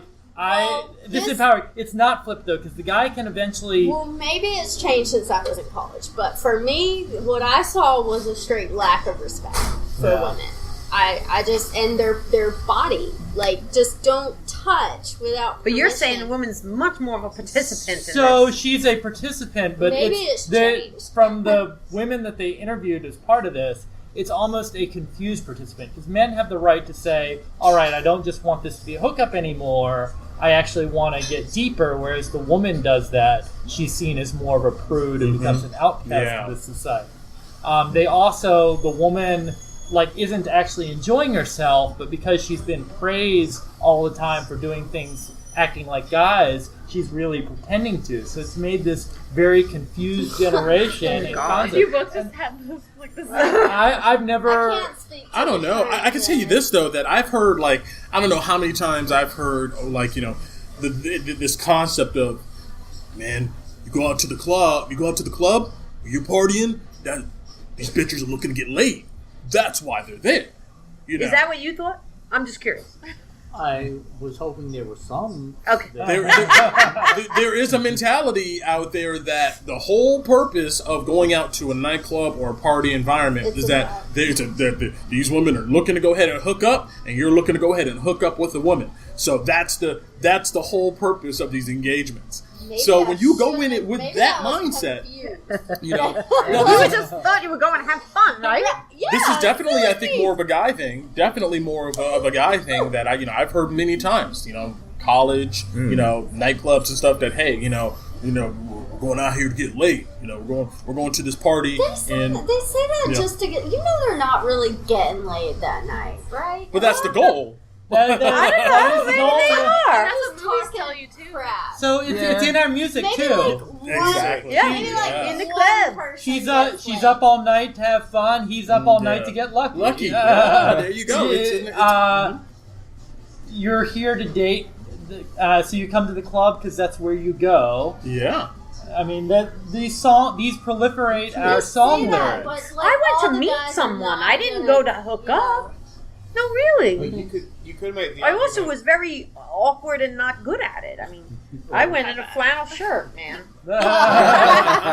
We met. I was wearing a flannel shirt. So you got lucky. Congratulations. But I was making a big statement with that flannel shirt. What? Leave me alone. Yeah. Or yeah. Not dating. Not interested. It's a cycle. Need a lumberjack jack? I'll hook you up. What'd you say, Kwaku? The music informs the attitudes, but then it's also vice versa. People because also the act teenage out boys what are they thinking, see oh, in that's movies. what and, it is. like, for instance, movies. Really, I've come to the realization over the last couple of years that movies are just full of creeps. Like love stories. Oh yeah. If they did it in real life, it's just like, wait, so you followed her You there? stalked her? And stuff that I wasn't really thinking about growing up because you're sold, hey, it's romantic. But now it's just like, No, it's not. that's kind of weird, dude. And I think the media right now is messing up the coverage of all this. I really think it could be done better. We're talking too much about whether so-and-so should be fired, so-and-so should be this, so-and-so should be this. It seems like it's a much easier conversation than talking about why we as a society have gotten we should be talking about the more societal, like what as a society contributes to this, our attitudes, our mindsets in certain situations, but instead it's just, should so-and-so resign his job? Right. Should he get fired? Political only. Exactly. It's just like there's no actual conversation being had. Yeah, it's man. That's my problem with the whole coverage right now when it comes to like Al Franken, all that type of stuff. Is that it's like nobody's really dealing with the real issue. It's like it's just it's all like geared towards like political assassinations. But we did talk about that. Maybe this is just the birthing period of it. Maybe this will go ahead and turn into something more tangible and real. But at the same you're time, all for more getting elected. You're all for more then? No, I'm not more. I'm not for more at all. Like I said, that you look at the pattern of behavior with Roy Moore. You compare that with the pattern of behavior of Al Franken, two different ballparks. They're not even close. They're responsible. Not even insane. Well, that's the problem. That is the I was problem. saying, if we're talking about Al Franken, shouldn't we just talk about Al Franken? Exactly, that's the problem. You know what I'm saying? We don't have to compare and say That's the one's problem. worse. Is that people are trying to make this false equivalency here? The vacuum should be that if you're trying to do a political office, you should be the example that the world should give. Absolutely. So yes, speaking in Al Franken, he should definitely resign. Speaking with Moore, he should definitely not get They elected. should be an example. They should absolutely be. Yeah, kind of like the president should be too. I don't think so. That's not true. So what? I mean, so you're saying that's super high standard. Nobody will be I elected. think that would be the ideal. Nobody. But maybe Nobody's at least perfect. be a morally Exactly. decent human. Right. I'll just say the reaction between Moore versus Frank. At least Franklin did confront and say, if that happens, I apologize. Right. Night That's and true day. too. And then you just see Moore just completely try to deny everything. But we're still comparing him. I think every time we compare him, I mean, if you want to make that comparison between... He's continuing to behave in the same way. Like, he did this with these women. Al Franken. I'm No, saying, yeah, but I mean, go ahead. I'm kind of with David as far as I like Al Franken as a senator, but if he's forced to resign or forced to quit, I'm not. I mean, it's gonna suck because obviously, but I'm not gonna shed any tears for him. I think like this is a moment where it's almost like Savannah said, the pendulum. Some people, it's almost like you're gonna have to crack some. The problem is discussing whether this action is okay or that action okay got us to where we are right now. What? No way. Sorry. You have a zero tolerance right now, and then once we get the zero tolerance, then we can start moving the pendulum back. We're still not at zero tolerance. It's still okay for catcalling. No, I don't think that's how society. I don't think how it works at all. I think actually what happens is once you reach the point of like peak zero tolerance, you don't discuss the stuff in a contextual fashion. You have a pushback. You have a snapback where people go where it swings the other way. Where people go like, no, this is insane. We're going ahead and eliminating politicians, for slapping a butt 15 years ago, and with no consideration of context. You have a pushback. Then you go the opposite way, and it's not right. We got to talk about this stuff in a real fashion. We don't go like all the way to the nth degree, then hope that somehow we will go to an equilibrium where things make sense. I just believe we have to right now. Right now, we have to stop saying that there are certain actions that can be justified. I mean, even in the Moore case, like you say, terrible things happen. This happened 30 years ago, and is somebody never able to repent at that point? Like, we have no allegations the last 30 years. Biggest difference with Al Franken, he now has an accuser that's within the statute of limitations, meaning she could actually sue him and take him to court. Did she forgive Moore him? does not. She forgave him, right? She did. Leanne tweeted and said that she accepted the apology. But the person that's accusing, we'll see what comes out on the evidence of that. So from my point of view, if the victim, or in this case the person who's wrong, they say forgive him, then should we feel more angry? Like, does it change our judgment? Right. How does that affect if they accept her? She comes out and accuses him. Everybody gets upset, and she's okay with his apology. Well, you think that there's nothing to do with it? I'm with the different. Once again, it doesn't change his action. It's an entirely separate person's reaction. Yeah. I don't think that we're dealing with this stuff earnestly. Why can't the part of the discussion be how do we overcome these things? Why can't part of the discussion be recognizing the humanity in other people and accepting not everyone is perfect, looking at people's patterns of past behavior, looking at their behavior today, and then making a conscious, informed decision on how we treat our politicians. All right, why do we got to go? I mean, it makes no sense. You almost sound like the father of that kid that got caught raping the unconscious girl and was saying... What? That was actually my thing. That he I didn't have that exact example. He wrote a letter to the judge. You sound like you're mansplaining. He wrote a letter to the judge saying that you should not ruin this that. kid's life.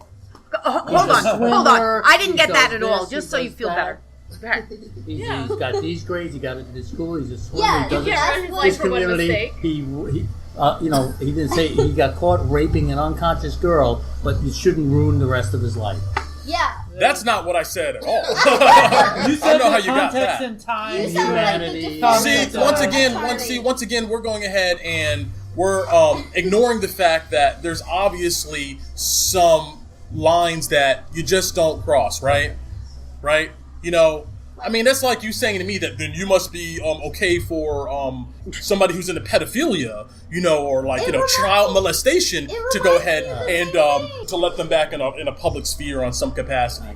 And I think that I think that there's some lines that, yeah, definitely you don't cross. And when you cross them, unfortunately, you demonstrated that there is something deeply wrong with, I don't know, your personality, maybe your mentality, maybe your mind, that eliminates you from being in certain sectors of society, you know, public office or jobs or whatever it may be. But that's all in considering what actually was done. And to sit here to make this claim that you know, raping a woman behind a dumpster or, you know, slapping somebody's, you know, ass and stuff is somehow like, you know, they're all in the same basket.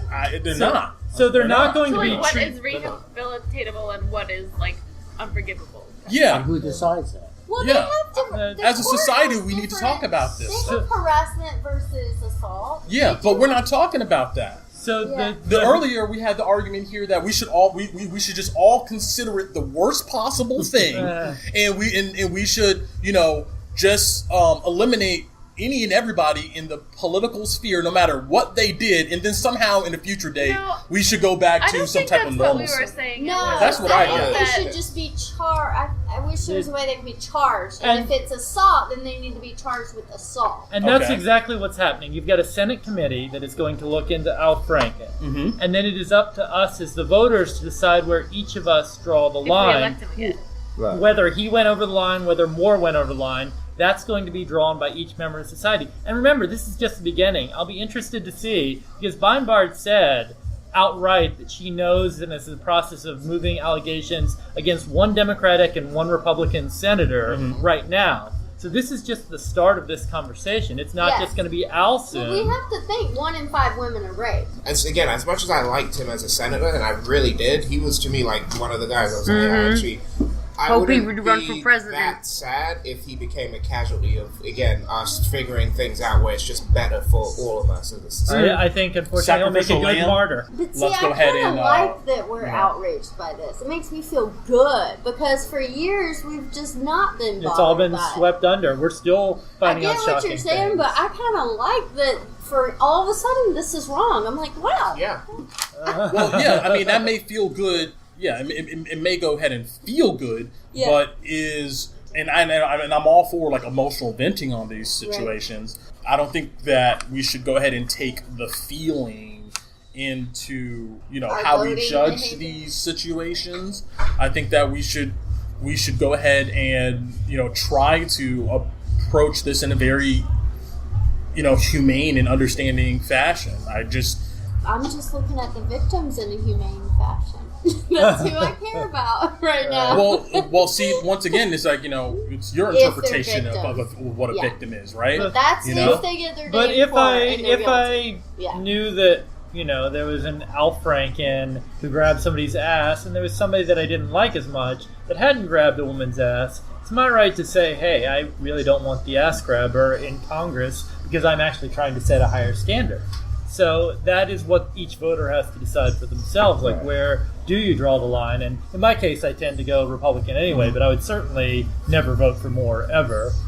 I mean, because of what he did. Like, even the line shouldn't be on singular actions. The line should be on people's demonstrated behavior over time, which is a reflection of how they think and their ideologies, and what do they think of. It should be on the person. So one sexual assault is okay, 5 is not.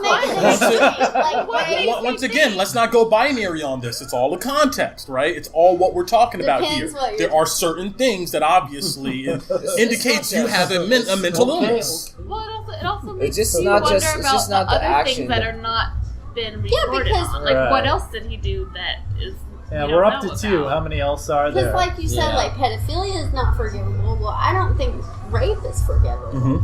Yeah, for me, they're the same I agree. thing. I agree, but but once again, are we talking about Al Franken raping somebody? See how easy it is to like just go ahead and like mentally dump it all into one category or the other without any type of context? But you wonder if he has that kind of attitude towards women that he doesn't respect them. What else has he done that we just don't know about? How about Clinton? Well, that's everybody. Clinton with Monica Lewinsky. But now that's there, it makes you think. You found like a huge character flaw that's present in like. Well, that's assuming that he has that character flaw, Right, and all those people at SNL that worked with him for God knows how many years said that he's been nothing but up and up. And like I said, what about him legislating policies to go ahead and protect women who've been raped? Why is that not considered? Why don't we judge him by that standard? Because that makes no difference. Yeah, that's hypocrisy. Like the Weinstein piece again. Do stuff like that. Trump hired women to head some of his companies, or it's. We're not talking about Harvey Weinstein here. We're talking about. We are talking about Harvey Weinstein. We're talking about judging people as far. We're talking about how society judges them. Based on what they've done, I could be a murderer, but still doing a lot of charity. But we're not talking about those extreme things. We're not talking about Al Franken murdering and raping a woman. We're talking about him going ahead and in a skit forcing a kiss and pretending to go ahead and grab somebody's boobs. We're not talking about that extreme, so he needs to be representation. But as far as far as vouching for someone's character, I think you could look at it the same. As far as I want to say Ted Bundy, his co-workers loved him.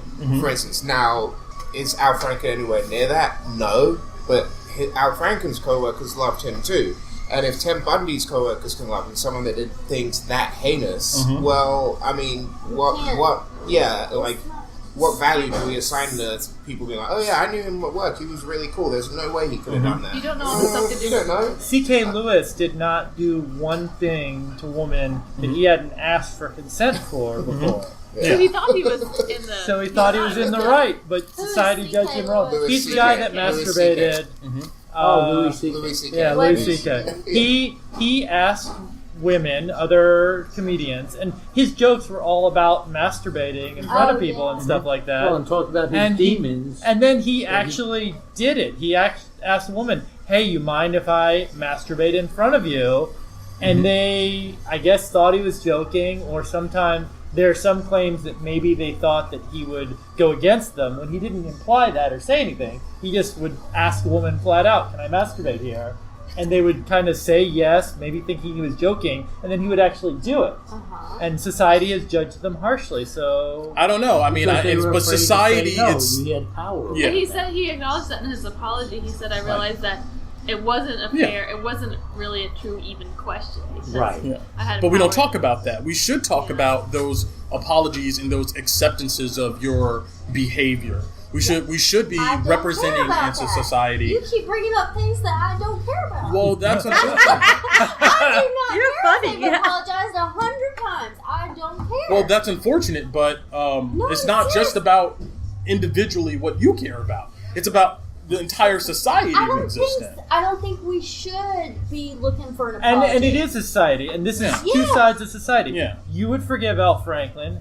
She would man, not. Yeah. By the way, versus a woman. I'm not saying all men and all women, but. And I don't care if he apologizes 100 times, and if I feel guilty, or if I accept his apology, I don't care. The court better take him and do whatever he's. Imagine if we took that line and apply it to a whole bunch of other transgressions in society.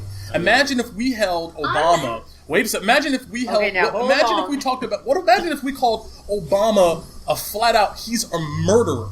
And he's a murderer because he authorized the use of drones overseas in other countries, which ended up killing innocent people. Imagine if we went ahead and said, no, it doesn't matter. He went ahead and said yes, which means that he is a murderer, which means that we should be putting him in jail right now. It doesn't matter. Oh, suddenly it depends, right? Suddenly it depends, right? You know? That's it's the same thing. It's the same. How is it not? Because that's a different topic. Now it's different. It's the same thing. No, let's talk about. It's the same ideological pattern. It's the same ideological thought process. It's just, see, now we had a line where one is okay. He wasn't doing it for his own gratification. And it also depends on the legal. Doesn't matter. See, now we have the judge. You're under. See, this is what I'm bringing out here is that now we're looking at the context, right? No, I'm no. That's what you're exactly No, I did not. I said, what is the? How is that reaching? No, I said, what is the legal? How is that reaching? I wouldn't defend it. I mean, if Obama hurt somebody, I would be, and it was illegal, I would be advocating for the victim. It is illegal to kill innocent civilians with drones. I don't care if Obama apologized to that victim 100 times. I'm still going to advocate for the victim. It's for, according to UN policy, it is illegal for him to do that. That's another issue. See, okay. All right. Well, I mean, I'm alone in this. I see, and that's fine. And that's fine. We're talking more about somebody committing a crime and somebody being like. Let's keep it on a. Let's not go to country versus country. I don't understand how you're that's not alone in that. I agree with you that there's going to be a Senate committee that determines if this is a transgression that will determine whether he can be removed or not. Mm-hmm. Now that I'm accepting of their piece. As a voter, I have my vote, and I have the right to base it on whatever I want. Mm-hmm. And there is certainly a basis of saying, all right, I need to look at this, and I need to weigh it, and is this enough to push me towards somebody that I wouldn't have voted for, given that he's done this and his opponent hasn't, even if I slightly agree with his views more, and if I greatly agree with his views more. And that's what society's being asked right now. Our politicians are not above the legal system. Right. So they still have to have their day in court. Mm-hmm. Right. So if they're found guilty for their action, I mean, I really don't care if they're kept in office, to tell you the truth. That's not what I care about. Yeah. I care that they go to court and have their, There's a bunch of angry Muslims over in countries right now saying that I don't care, I don't care about any of that either. Long as we get Obama in front of a UN tribunal where he's held accountable, and George W. Bush, where they are held accountable for killing innocent civilians, that's what matters to me. I mean, it's all in the eye of the beholder.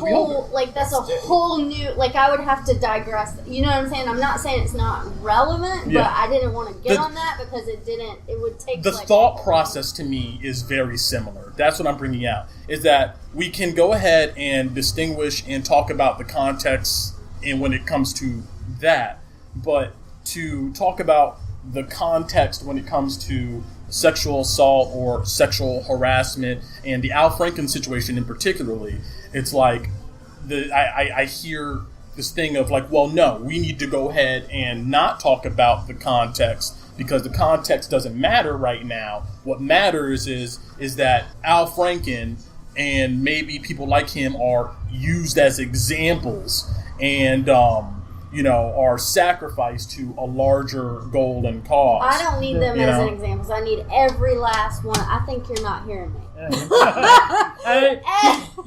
He's saying you don't draw a line. You can't have like the point where you say no society does not find any sexual assault ever on your record. Mm-hmm.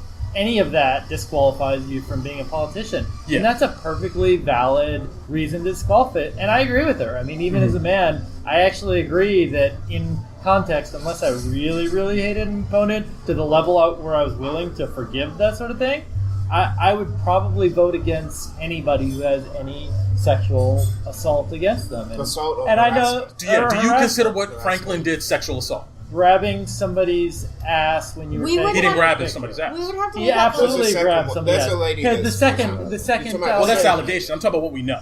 Okay. To answer that question, we would have to study legal precedent of what constitutes assault. Okay. So by your standard of allegations versus what we know, Moore has 0 people because this all happened in 1970s and nothing can be proven, whereas Al at least has 1. Mm-hmm. But no, I'm willing to take stories. In general, right now, I'm especially with this Me Too movement, I'm tending to believe in women. I don't think that people are turning this into a power thing. I do believe Hillary Clinton covered up a rape.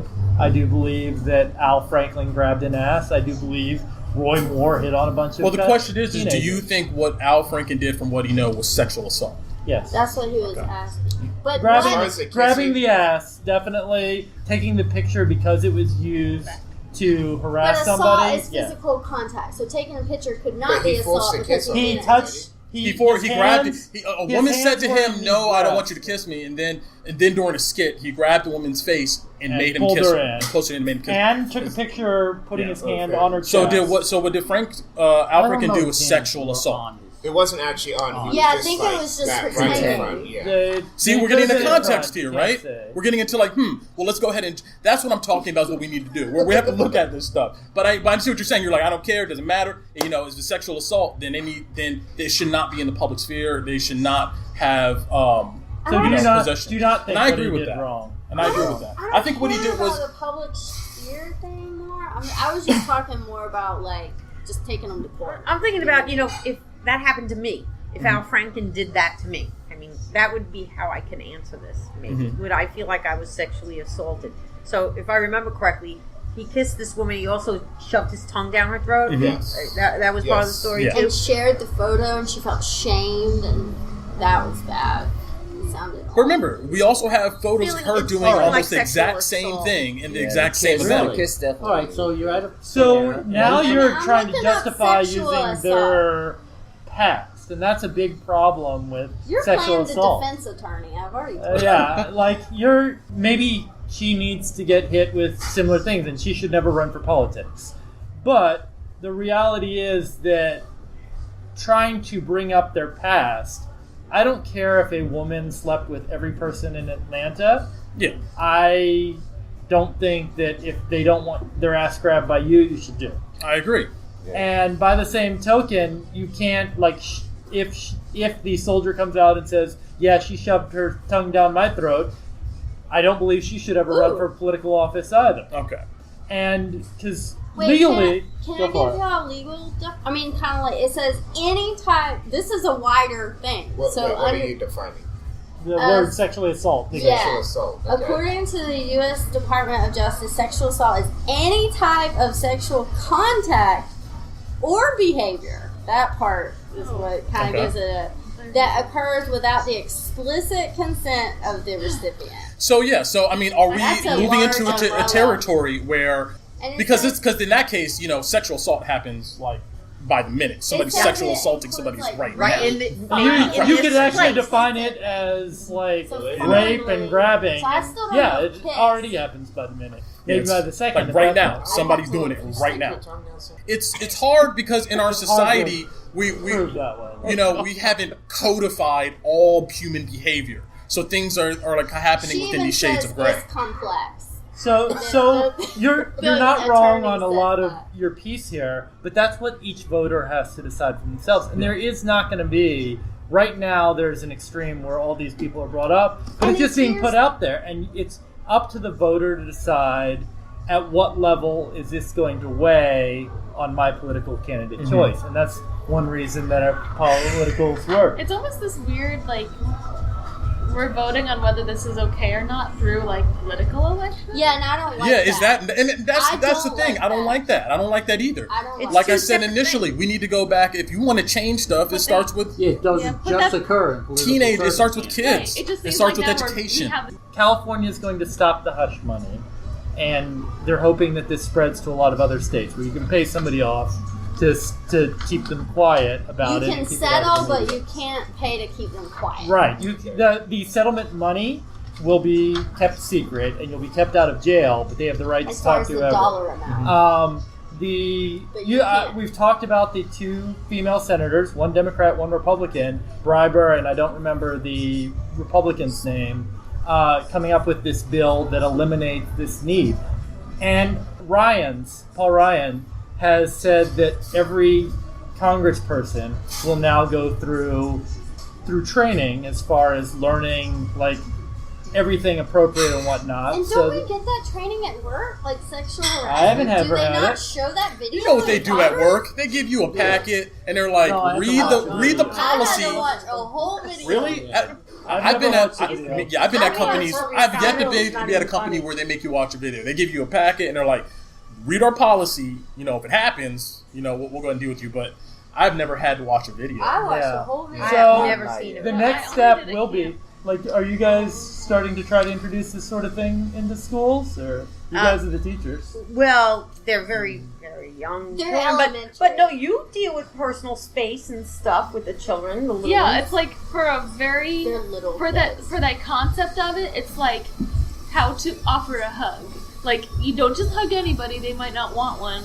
Which is at a very basic level. It's like you consent before you touch somebody. And I think that's good. You do need to step up and the boys and girls, they learn to say no. I don't want that right now. And now I see things, like on Facebook and social media that don't make your child hug someone. Yeah. Don't say hug all Johnny the or family. Susie. Hug such and such. Even at family gatherings, and you have to Because explain how are to they the supposed to know what's family. appropriate and what's not appropriate? Well, and they're learning that they don't have control over whether happens they in get the touched body. or not. I agree. And I think you're right, Savannah, is that this is not the perfect medium to figure this stuff out is not through like our politicians. I mean, it's like it's such a horrible way to go ahead and work on this issue. It's like to vote your candidate out means that an indication now in societies we should do. Well, It's but like if that's how it happens. And that's one way of how it happens, but I feel like maybe there was a time in the past where, or maybe with other things like with drug addiction and stuff like that there was a concerted effort by states and the federal government to push out programs that informed people and educated people on like, hey, this is not how you do things. This is how you should do things. And it's like that's not happening yet. Maybe eventually it will get there. We've been saying that for a long time, and nothing's ever been. We've been saying 1 in 5 women are raped. What are we going to do about it? And it seems like nothing's ever changed. And now that the big power players are coming out, now that people in Hollywood, now that maybe this would will bring it out. Like Wonder Woman make more made a person get thrown out of the company. Yeah, well, I won't do a sequel. He won't do a sequel because unless he's thrown away. Well, and House of Cards guy, that show. And that's my favorite show, man, too. Look what happened. I know that he really messed up. It's not like voting, but it's like, I don't think people are going to want to watch you, so you're out. Like, House of Cards and Transparent both got canceled. I know, two of our favorite shows. No, House of Cards hasn't been canceled. Absolutely, they are not. But he's out. It's not going to be the same. It's currently gotten stopped. Yeah. They're looking at possibly replacing him. They Transparent, they're also him in a looking movie. at going without the main character, which I have no idea how they do that. Yeah. Wow. But to be clear, I think what Al Franken did was completely wrong. It was, disrespectful, tasteless, and if these new allegations prove true, well, now we're setting now we're setting a pattern of behavior here, which then that definitely moves into my territory of how I think of things. And I'm the type of person where I would like to go ahead and believe in certain cases, not every single case. If you're a serial killer running around people, I'm not going to be like, hey, maybe we can go ahead and, rehabilitate you and let's look at the context and stuff like that. But in certain things, and at least with the Al Franken situation, this in particular, it looks like we have a person here who has shown remorse for what they did.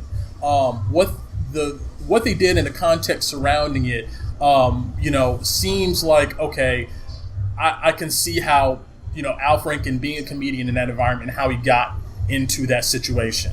So, and we also have him not lying, deflecting, or really making any excuses per se. And people do change. And I'm with you. I'm with you on that. Considering all those things, I don't look at him as he should be this, sacrificial lamb to a larger cause. I feel like we can deal with this another way, and that's my take on him as a person. And the difference between him and Al, what is his name, Roy Moore, to me, is that we have Roy Moore who's pretending like he doesn't know these people who he does know. I mean, he wrote in their yearbook.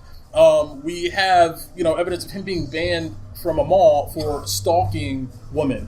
Girls. Little girls, yes. Teenage girls, 14, 15-year-olds. That alone is just the end of it. Yeah. And the subject right there. And he categorically denies everything, even though there is a swarm of people out there around him who are like, yeah, we all knew that this was happening. We don't have any of those things in Al Franken's situation. So we have I see with Roy Moore a more distinguished pattern of behavior to me that seems more reliable on like, this guy is a bad dude. And not only that, like his personality is he's a deflector and he's a liar. So but it's that's what I'm his. saying. I think he believes his own lies, though.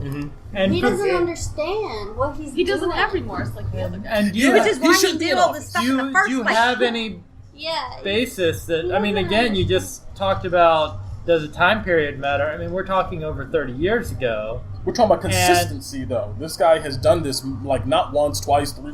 We're talking about there are 5 or 6 who's came out 30 years ago. So are And you we're- saying that there is a point where, I mean, and we're not even talking about content, what's it called? Actual contact, to the extent I'm aware, right? Like, he was a creeper. I'm just saying that pattern of behavior at some point does trump a time period. I'm saying that if you were banned from a mall from doing this, mall has a that's higher a pattern of deep And behavior. for the That's record- you. For the record, I agree that Then the what count. Moore did should keep him out of office, but people have the right to decide where lines are Yeah, drawn sure. or if Yeah, lines sure. are drawn. According to Angie, if there's anything sexual, I'm voting for your opponent, and that's just all there is to it. No, I think y'all misunderstood me. What Tell us, part tell of us. I don't care I don't care. did I I misunderstand? just don't.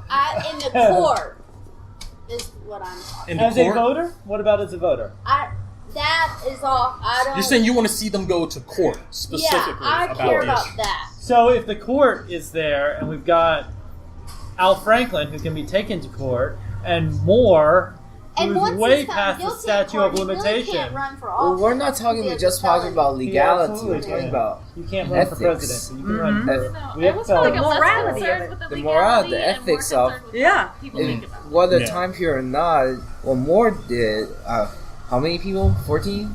Or More, I mean, there was Oh, like 5 or 6 that explicitly came out and said that they've been chasing him around, and then Or there's he the broke them. There's I would say there's 1 or 2 that said he broke them when they were yeah, there's a vivid Brought story of this him being girl in to a car and cabin, stuff a like little- that. Yeah. Yeah, Girl when he kept and- it And then there's a bunch of people kissed around him her. saying that he's been But doing it for like years and Ever. years, forever. And his you know. wife's 14 years and young.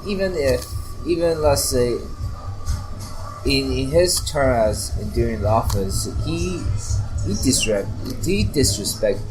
the place he worked too. Right? Yes. Yeah. Even just from a career standpoint, you kind of feel like it just makes it feel like these things go ahead. It's kind of like Yeah. at Hand in our hand. jobs, right? We could be doing a terrific job, but if we're found for sexual harassment, we're getting fired. Right. We don't Doesn't really think matter. you represent what this Right, you're just company a stands for. scuzzball, and, Right. and you're not allowed to be there. Right. Can we just quote that? You're a Yeah. scuzzball. Well, yeah, you're getting fired. Well, Yeah, once again, yeah, you're getting fired.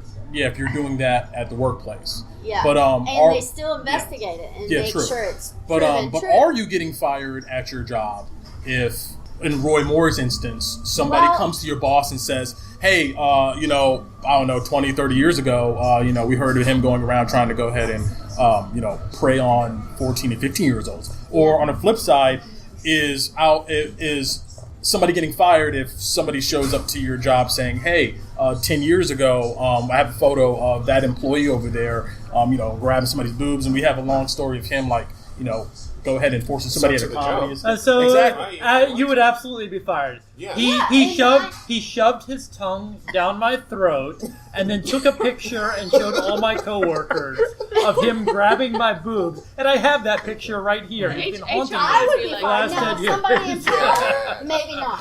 Maybe that's what Maybe we're so. figuring out. Because Oh I know my my God. butt would be fired. Yeah, in a yeah. second. My ass would be fired, and they would say, "Don't let this guy program ever again." But maybe these people in power, they've apparently been getting away with this stuff. And that's possible. And what we're finding out is, and what society is luckily moving towards, no, there's no line. If you broke it, you are no longer an acceptable employee, regardless of your power. And if you Boom. get fired as a programmer, which has, I don't know your job exactly, but a politician who's elected to represent people Yeah. versus a programmer Yeah, who, is- Yeah. does it really matter? If I'm hiring a programmer, I couldn't care less, what you like to do. Yeah, in It's- your past. Yeah, Stuff exactly. like It's that, strictly like a skill trade based. I don't know. He's a liability because he's going to be sitting next to other women in the job. it all depends on the context You'll once again. consider the Yeah. past, then you kind of try to figure out if this kind of behavior would repeat again Sure. if you're on a hiring context. Yes. Well, yeah, at a literal job first, it's like, well, is this true? Here's somebody randomly coming off the street giving me like this information. You go and talk to that employee. Somebody said that you've been doing such and such and such or whatnot, and then that employee has their say, and then I guess there's an evaluation process, and depending upon what is done, there's a situation. Immediately you're out the door, or there's a well. Who knows? Maybe that person is vice president of the company. Would they immediately can them, or at all? I don't know. They're That's why HR is supposed to be completely separate from that. If that picture because came out, the company can be sued and all that for not taking those allegations seriously. Yeah. So I think we got it figured out somehow in the workplace.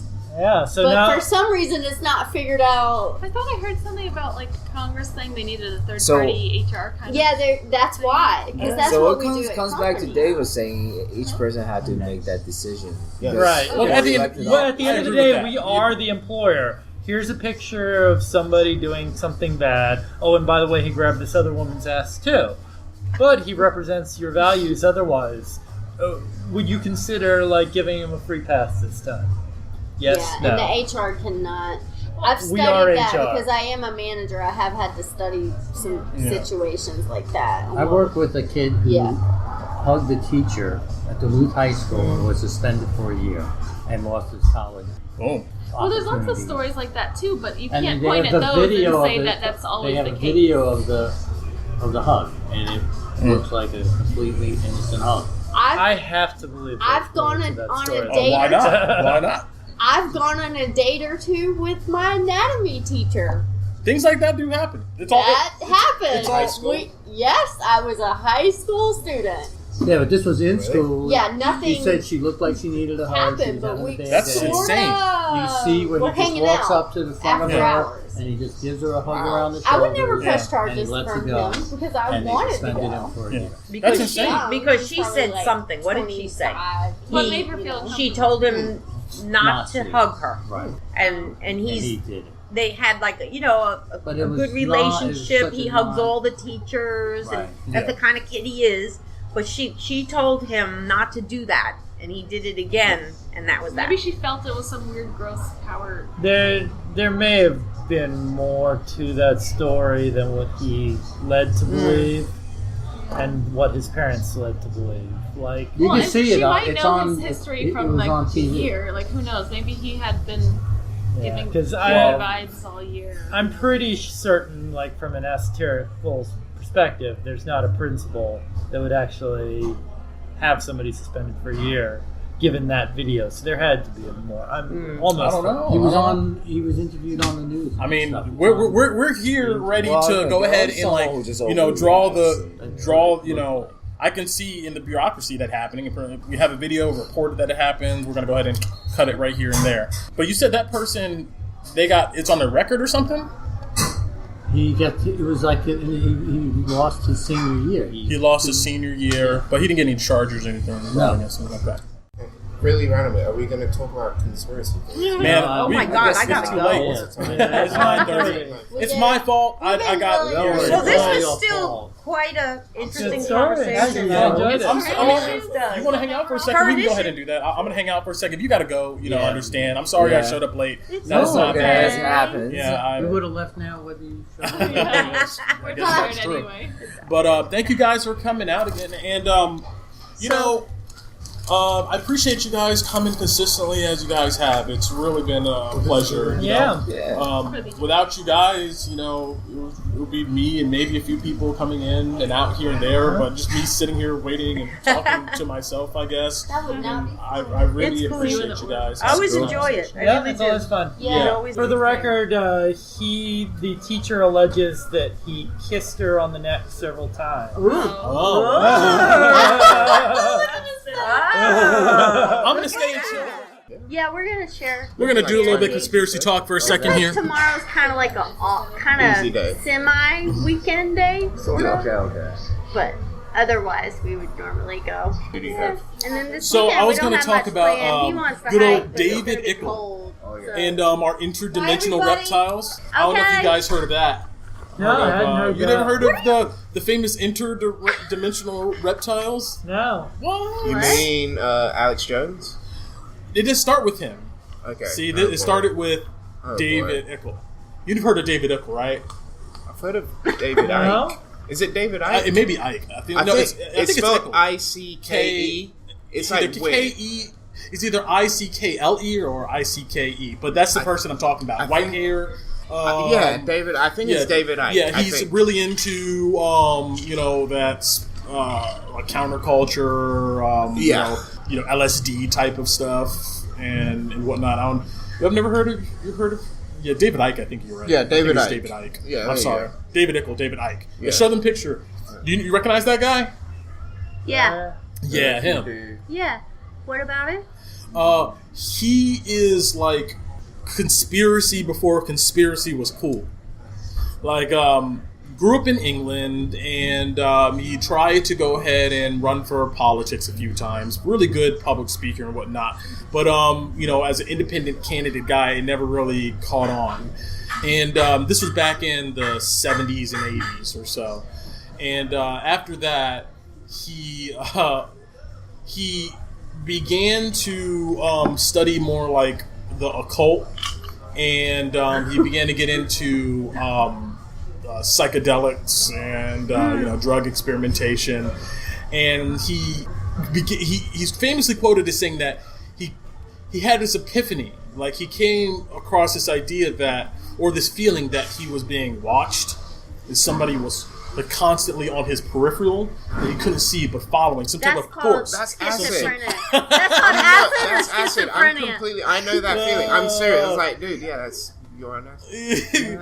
Like, seriously. Right? So, and it's probably like a side after effect. that, he decided he wanted to more lecture about how the humans can only see a certain spectrum of light, and how just outside of the spectrum there can be all sorts of acid trip type of stuff. I'm quite literally, right? So, but he took it seriously. He wanted to talk about how there are things outside of this spectrum that are affecting our who energy. We are, our being, our energy. And he started doing these talking tours. Nobody took him seriously. And he was like, okay, well, whatever. And he's quoted as saying, actually, that liberated him because it helped him get over his fear of what people thought about him as a person. So he was like, I'm just going to believe whatever I want to believe at this point. Anyway, he took this spirit journey to Peru. And hung out around with. I want to do that. Yeah, that's on my bucket list. He's probably doing ayahuasca and chilling and stuff like that, getting in touch with himself. And after that is when he came up with this true belief that there are spiritual entities and beings out there that are following us and pushing on our reality. And he came up with this theory that these interdimensional beings feed off of our emotional states, right? Hate, love, fear. I mean, this counterculture stuff, right? Sounds like the angel, devil. Yes, exactly. And so, and how we react to our world, how much fear we feel, how much hate and stuff, either empowers those beings or disempowers them. And so, he went back to Britain, started really honing this. And then he went to the United States and started touring in the early 90s, coming out with these cassette tapes, coming out with these books and stuff, pretty much propagating this this kind of spirituality, but also this conspiracy. And he began tying it into politics. His theory developed into this whole full-blown thing where he believed in his meditations and his studies and his spiritual journeys that he got insight into there being these extra-dimensional creatures that resembled reptiles. And they moved among us. And lizard people? Mm-hmm. Is it lizard people? He believed that these beings are descendants from ancient species of people that actually had bodies like at one dinosaurs. Point during the Sumerians. Back in that time period, they actually interacted with humans. And they somehow spliced and changed the human DNA to make us the humans we are today. Since then, they've retreated into this kind of alternate dimension where they watch humanity and they fight their own political wars and whatnot.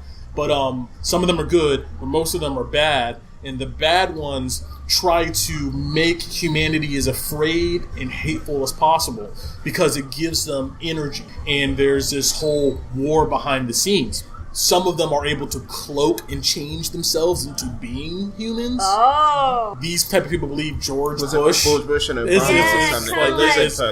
And there's all these famous YouTube videos, pictures look at their ears, man. It looks kind of reptilian, doesn't it? What's interesting is that these people who believe in this conspiracy started tracing the bloodlines of famous presidents. They really believe. And and they were able to actually decipher that a lot of our presidents are 12th, 11th removed cousins and stuff. They share some deep answers. But of course, to these people, they're like, oh, see, it's all going back to one line of reptilian people who are, really ruling society and stuff. David Icke, he's like the original conspiracy theorist. He's the person. All these other conspiracies we hear today, it's all Alex modeled Jones, after, man. a lot of good stuff I know. Exactly, the whole Illuminati, all that type of stuff. All that came from a lot of David Icke's work. And he's still, is he still alive? Oh yeah, he's still doing touring, the same right? stuff. Still talking about it. Coming out with books, man. Telling you about the evil reptilian people. And his audience has gone up in the last. I want to say, was it Trump that might have tweeted about it? It's something like that, and his audience has gone up, double, just tripled in the last 2 years.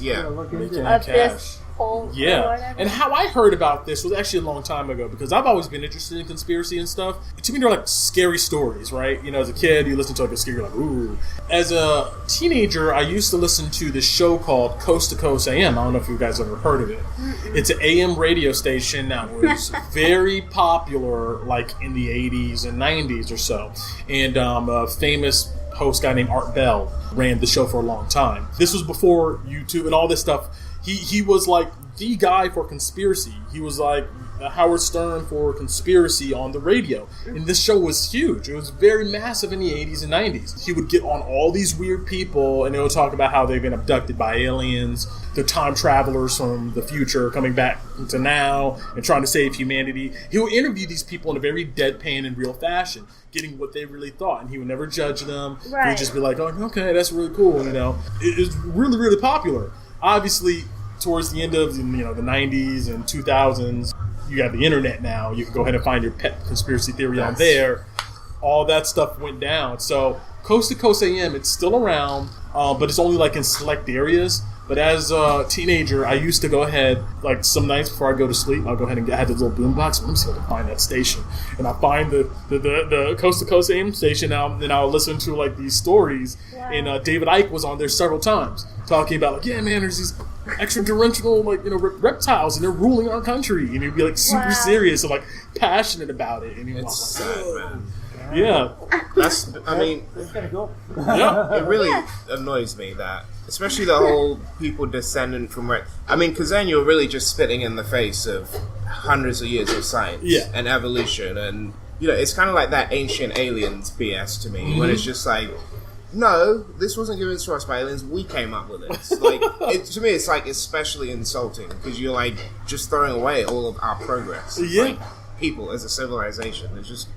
Oh God. People found out they can monetize this stuff, and it's interesting to me to think where's there's a deep need in people to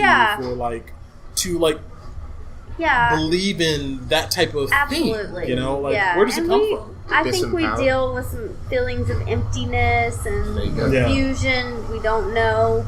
We don't understand death, loneliness. So there's a need. There's human need for religion, and we've talked about this a lot. It's the same and I would venture to say that cult just has some similar components. Religion does have saints, for example, and angels and devils.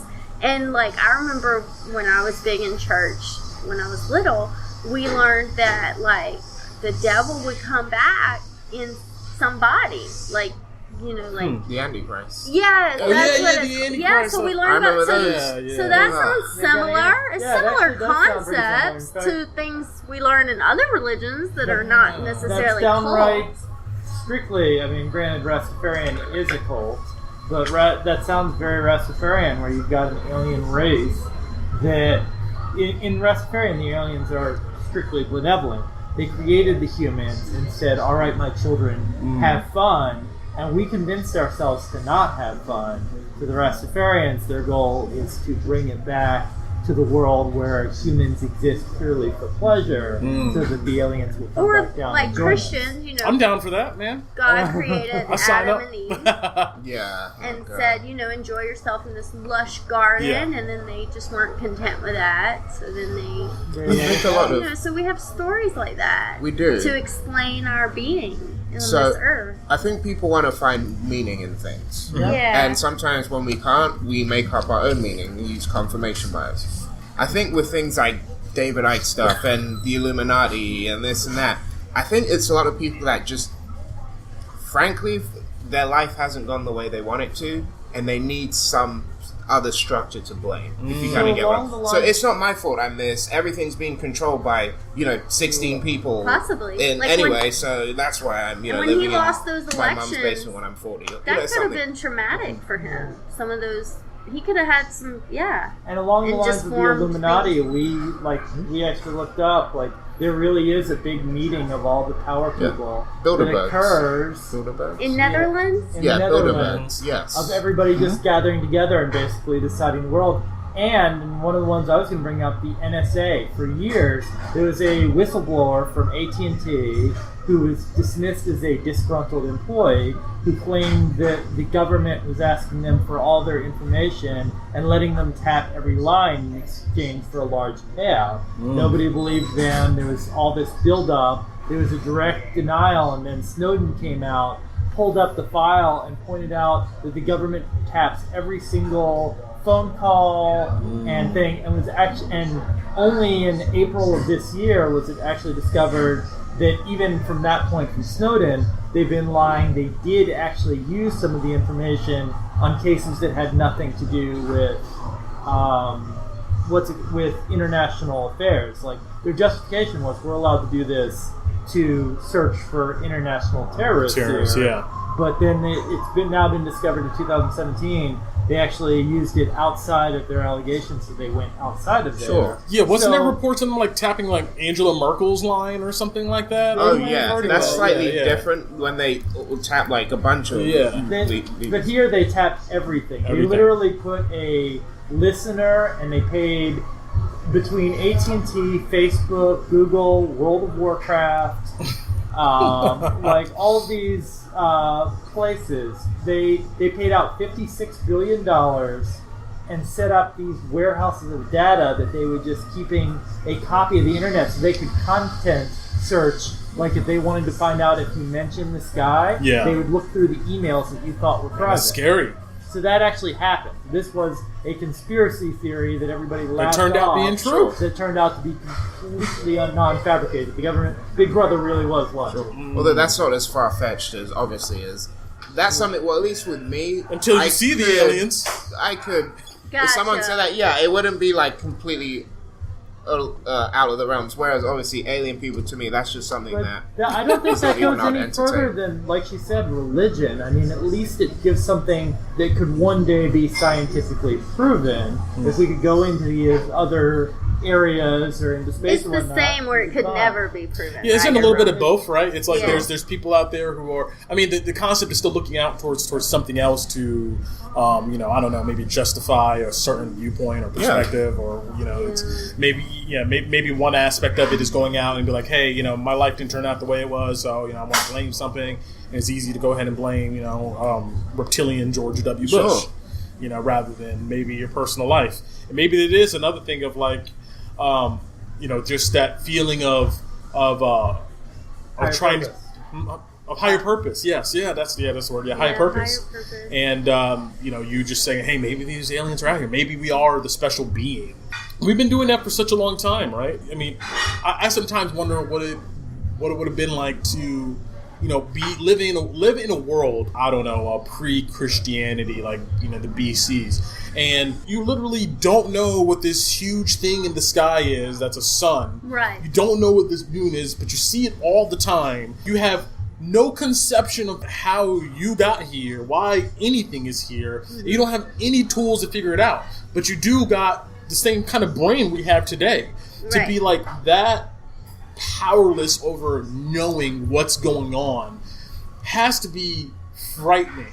And so you make it up. So it's you make up. So they make things up. It's a coping mechanism. This is horoscopes and stuff like that. Exactly. So you're like, well, it's a lot more comforting to know that maybe there's the sun is really raw in the sky, and and he's chasing the moon, and there's these, you come up with these elaborate stories that goes ahead and makes things it makes sense. You make sense of it. Yeah, you make sense of it. I mean, I feel sorry for like the super smart people back in that time period, right?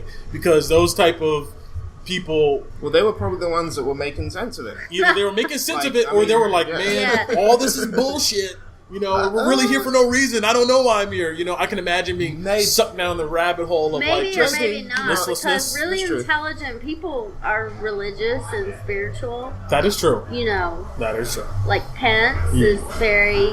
I'm going to argue that a lot of those people pretend because some they're of them aware really that are it can religious. Be, some people are. really are religious, Dave. I'm with. Okay, but it's also been shown. I mean, and not sorry if anyone's religious here, but whatever. The more educated someone is, the more religious someone is, or sorry, the more educated someone is, the less the religiosity, at least in this time. Mm-hmm. So I do feel like there is a large swath of Congress that it's strictly just for.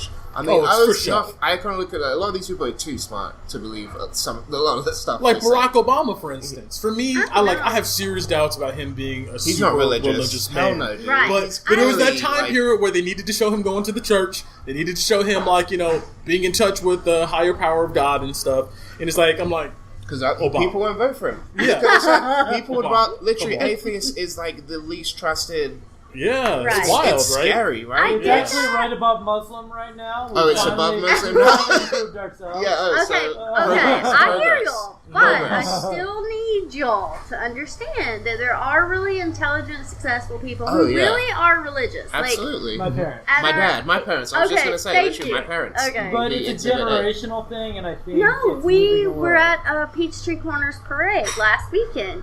And they brought out several of the private schools in the area. Very affluent families with the parents and the small kids that are being taught in Christian-based curriculum. It's so complicated. There's like this dual layer going on here. There's being religious for like cultural sake, right? For like, because that was a generational thing, right? Right. It's like, and then there's being truly religious, like you believe. So, like my brother, for example, he sends Jenna to this Sunday school. Okay, your brother's a phony. He started anyways. going to religion. But most of society, by that standard, like a lot of people suddenly find religion when they have kids because they believe in this, that religion gives them this inherent goodness and foundation, and that's what my brother did. He started I hear you, but there are people who really do believe in that. Like these people who are lobbying for the cause and all that, they really do believe. Like a lot of people voted for Trump just because they thought it was more in alignment with their views on abortion and religion. Like they feel that strongly about it that they were willing to overlook how Trump treated women. Stupid, I mean, like they're not like literally like they're a lot of intelligent. Like really dumb. I give them that. I mean, all right, we're officially. I think we're on closing time now. No, y'all are fucking stay all night. No, they got another hour, but and if you need to go, I mean, that is perfectly fine. I'm probably heading out 5-10 minutes. That's fine. We'll probably another 15 minutes. Do y'all got any conspiracy theories you want to go ahead and tell us out? I do. You have, I'll let you go because you did like seem like more homework than I did. No, I didn't. It was very easy. Okay. So I just wanted to throw this out there because I'd never heard of it, and it was on ABC News. Mm-hmm. I did kind of try to check the source and all that, but apparently the skull of Adolf Hitler does not match the genes of Adolf Hitler. So this dun, dun, dun. I've heard he's in Brazil. Tell him what it does match. A female.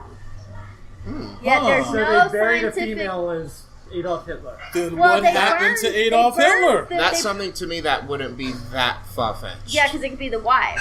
As far as he got away and he's in Brazil. I've heard that. I'm not saying... in Brazil I've heard that. And that's, by the way, that's a lot of... If you might notice... Well, Because the Russian government does not. No, that's fine. The Russian government, I feel like they do not have his remains. You don't think they have them? That's the big. According to the DNA. Well, it's been proven. But then the Russian government was saying, "Oh, they never asked for the sample." But then the article says, and then I read more on the ABC article, and apparently they got it all proved and had it a year in advance, got this sample and maybe tested. They have it in a deep bunker. They're trying to throw off the sample. Maybe he got Russians away. Still got it. Well, they eventually, they burned the remains and scattered them, the ashes. But then they kept his head. The reason they did the test, they were tired of people saying that Adolf Hitler got away. Okay. So they did the DNA test, and it actually further increased the conspiracy. Yeah, the plot thickens. Yeah. That one's not that. Just, I know a lot of Nazis moved to South America. Yeah. Even, and I'm not all Nazis, but even you see a lot of Brazilians with German surnames and Argentines with German surnames. Who was I talking about? Giselle, Bunchen. That's a German name, Bunchen. So, and he had a lot of lookalikes. Didn't he do that for real back then? He had a lot of lookalikes. That's a classic tactic if you're a dictator trying to go ahead. Yeah, he was that big. Keep ahead of your enemies. Get a few doubles. He had a lot of lookalikes, and he could have easily paid somebody or got commanded if they have a choice. Yeah, commanded. You're just gonna die. I don't know, man. It's like if Tupac and Biggie's still alive. Okay, whatever. What is it? They're not coming out and saying anything. They're not saying anything. So what is it? Although I do think the LAPD is covering things up. Oh, definitely. Yeah. They definitely know more about what happened than anything. Yes, and but yeah. I think that's your own conspiracy theory. I guess they know. I would say I think they're covering things up. I don't know what. Oh, I think he's dead. Yes, yeah. I just think that we're not being told the whole truth, or being lied to. So there's people who believe Michael Jackson's still alive too, right? Sure. Yeah, I have a family member who was pretty into Michael Jackson conspiracies, and they were like, "Yeah, Michael Jackson faked his death, and he was actually, trying to go ahead and get out of his, celebrity life because Sony had a hit on him because he owned the rights to the Beatles catalog. So he faked his death and then disappeared somewhere to another country, but he's still in love with his fans." And he puts out subliminal hints here and there. But his family now still owns the Beatles back catalog. So they actually found out that Bob Marley did that for the record. Did he? I believe that was proven to be a true conspiracy that he faked his death. He faked a death, and just had his friends think it was a pretty obvious thing. But then because it was a bodiless thing. It was closed ceremony, nobody's coming. Yeah. All this stuff. They eventually did dig up, and nothing was there. And they did eventually find, I believe, they found Bob Marley, and he had taken a limited amount of his money and moved it out, and had just living a life because he. No, that's for real. They buried him, and then they dug it up, and there's nothing in the coffin. They buried a non-coffin. They just buried a coffin. Yeah, they buried. Oh, so wait, so the family knew. Everybody knew. So he didn't really die of cancer? I don't know. See, one with that, someone would have said something. Just a second, I need to find. Yeah, we need to check our sources. That wasn't snap, mine. son. That was, okay, this claim. I didn't know that. That's pretty baller. That was something that got away with it. So. This says he died at the age of 36. I have the 9/11 was an inside job. Yeah. Is that a conspiracy though, Kwaku? I think it's a big load of nonsense, frankly. Building 7, bro. Explain it. It just, and again, I used to actually be one of those people. Yeah. This was when I was 19, and I watched. Yeah. Was it Zeitgeist? I watched that movie. That would make my mind was man. blown. I was 19. When you're young, you watch that documentary, Peter Joseph documentary, you're like, oh snap, man. But yeah, what a load. To have pulled off something that big, the coordination you would have needed, it would have been 5,000 people would have had to have been on it. And look at all the leaks that we have today. Bill Clinton can't hook up with an intern without everyone finding out.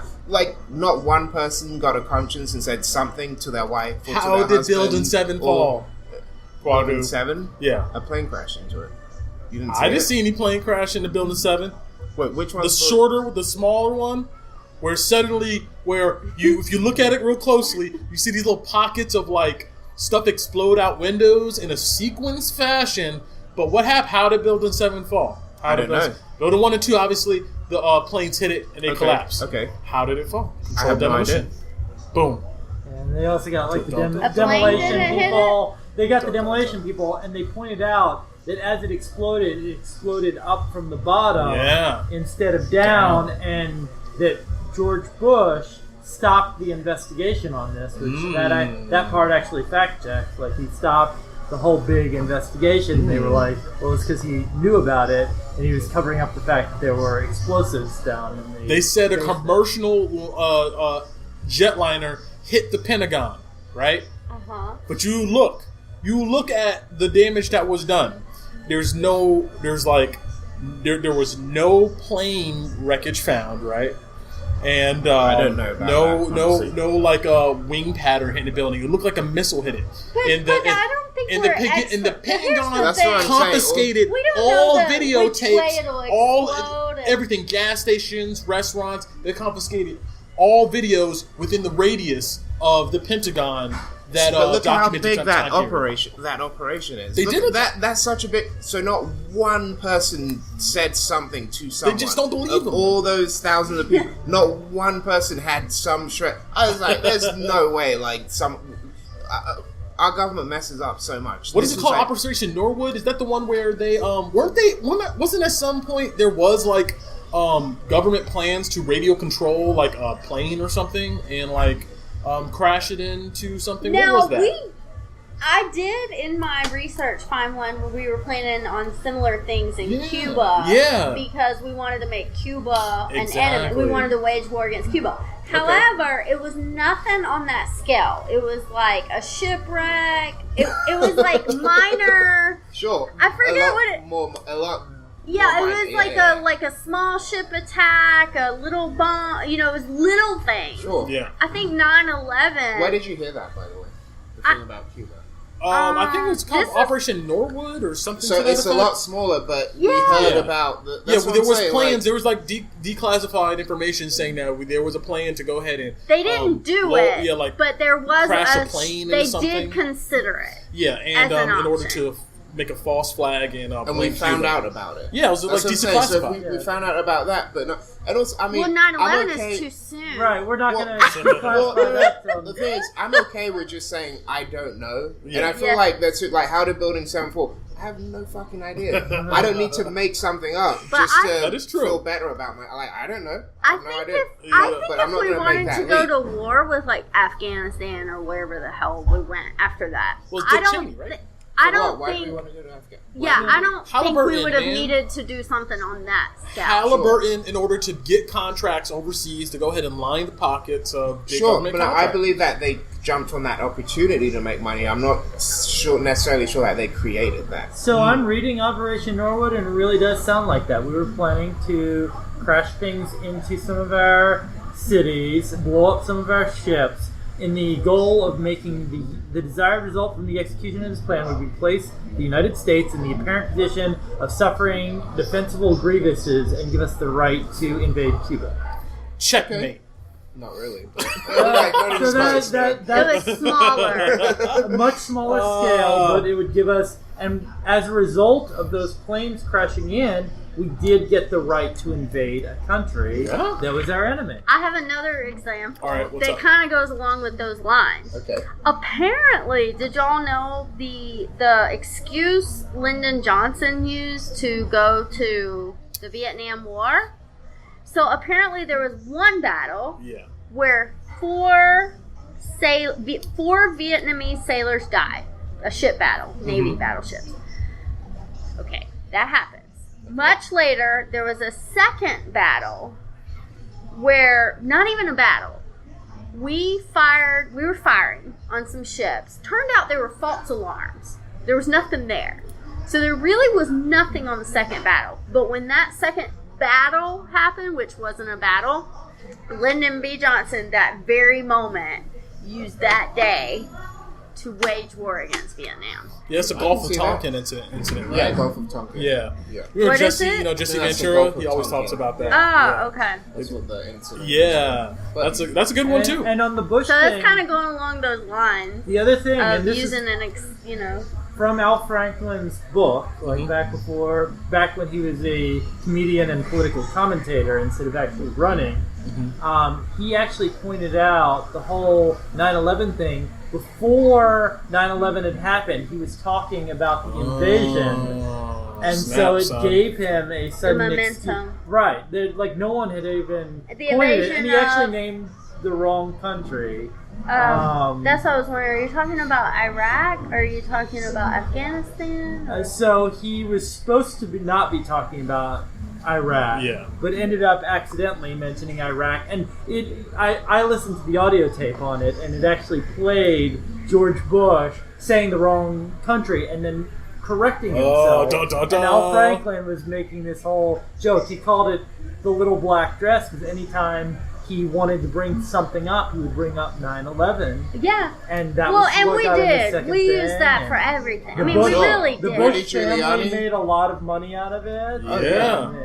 Yeah, if you were able to guess 9/11, and that's nuts. How you immediately So get Al Franklin credibility. was able to guess 9/11. So Al Franklin was retroactively playing the tape. This audiobook was put out in 2008 because at the end of the audiobook, Al Franklin actually announced that he was going to start running and try to do something rather than just comment on it and all that. So he played this tape where George Bush before 9/11 was talking about his enemies and accidentally named Iraq and then retracted it before 9/11 happened. And then 9/11 happened and he called it George Bush's little black dress.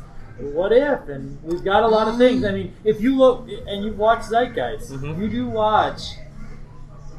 It really does look like if a plane hits, like you would expect it to collapse downwards. Yeah. This definitely collapses. You see it kind of collapse upwards. You do see it coming from the bottom, which could mean that enough structural damage occurred. That's what I was thinking. I was saying I'm not an expert. Like that's we're not experts. above. Yeah. But with they showed a picture of the beams. How does jet fuel That's melt? a religious thing. Still means. That's a religious thing. I know that. His family hated Gog them. and Magog. I know that's something to do with in the Bible. There's something about that region having to fall before Jesus comes back. Oh, I didn't know that. Yes. Yeah.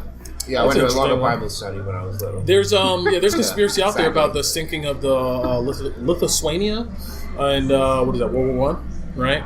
Where that was we actually blew up our own boat in order to get involved in World War I. Because we wanted to go ahead and. So there is a pattern here. There's a lot of patterns. Yeah. The Boston But this Massacre is the largest was scale, in order to I make would the United think. States. They sent out people, taunted and threw rocks until there was a firing, and 5 people ended up hit and taken out, and they called it the Boston Massacre and made it sound like this huge fight and that the British were trying to take over. So this whole idea, because back then, most of us were first and second generation British. We would literally be fighting our cousins if we started this war. So they needed to propagate this oh, poor us. It's us against them. It's us against them. And that's the pattern that history's showing. So, However, I think an attack on our land I don't want to say Imminent? Yeah, that sounds better. I don't want to say that. I was going to say long due, but I don't want to sound. I don't want to sound anti-American, but I mean, it was. Yeah, I mean, it'll be interesting. People that will fundamentally change the United States because we're one of the few. I think, maybe the only Western first world nation that hasn't really had a war or an engagement on our soil. Right. We've actually seen our countrymen die on that. New Zealand. Australia, New Zealand. There we go. So, and I think those all are distinguished in that we're kind of far Isolated. away from Exactly. You're isolated. people who like to make wars. It'd be kind of tough for most to get over. And all right, 2 oceans. The Canadians, the Mexicans, they're not really building up this army where they're going to try to do that. Sure. So it'd have to come off, and that's really hard. Super duper hard. Don't want to start a war. U.S. is so far and away more dominant than not pretty much everyone around the world, but especially our neighbors. So it's just What are you gonna do? Yeah, you come through Canada? Yeah, come like- get us? Nah, man, it ain't happening. It's not happening. Hitler It'll be wanted to super come hard. through Brazil. That was his plan. That was Hitler's plan. Sail to the Yeah. tip of South America at the bottom and come all the way up and invade the... Which is like the dumbest fucking... Wow, He's like, you're right? going to go through the Amazon? That's when and he the was Andes? really Good high. luck Good with luck that, buddy. with that. Yeah. That's when he was really doped up. He was like, hey, we can go do. Well, In we'll go fairness, South if you America. play Risk, that does kind of work. Yeah, I know, right? Yeah. Oh man, yeah, it'll be like something would. I mean, the United States would have to be in so much trouble politically, economically. Things would have to be like so far in the downward sloping scale of like the decline of our nation before people even get close to like, attacking us on some unless level. nuclear bomb. That's about it.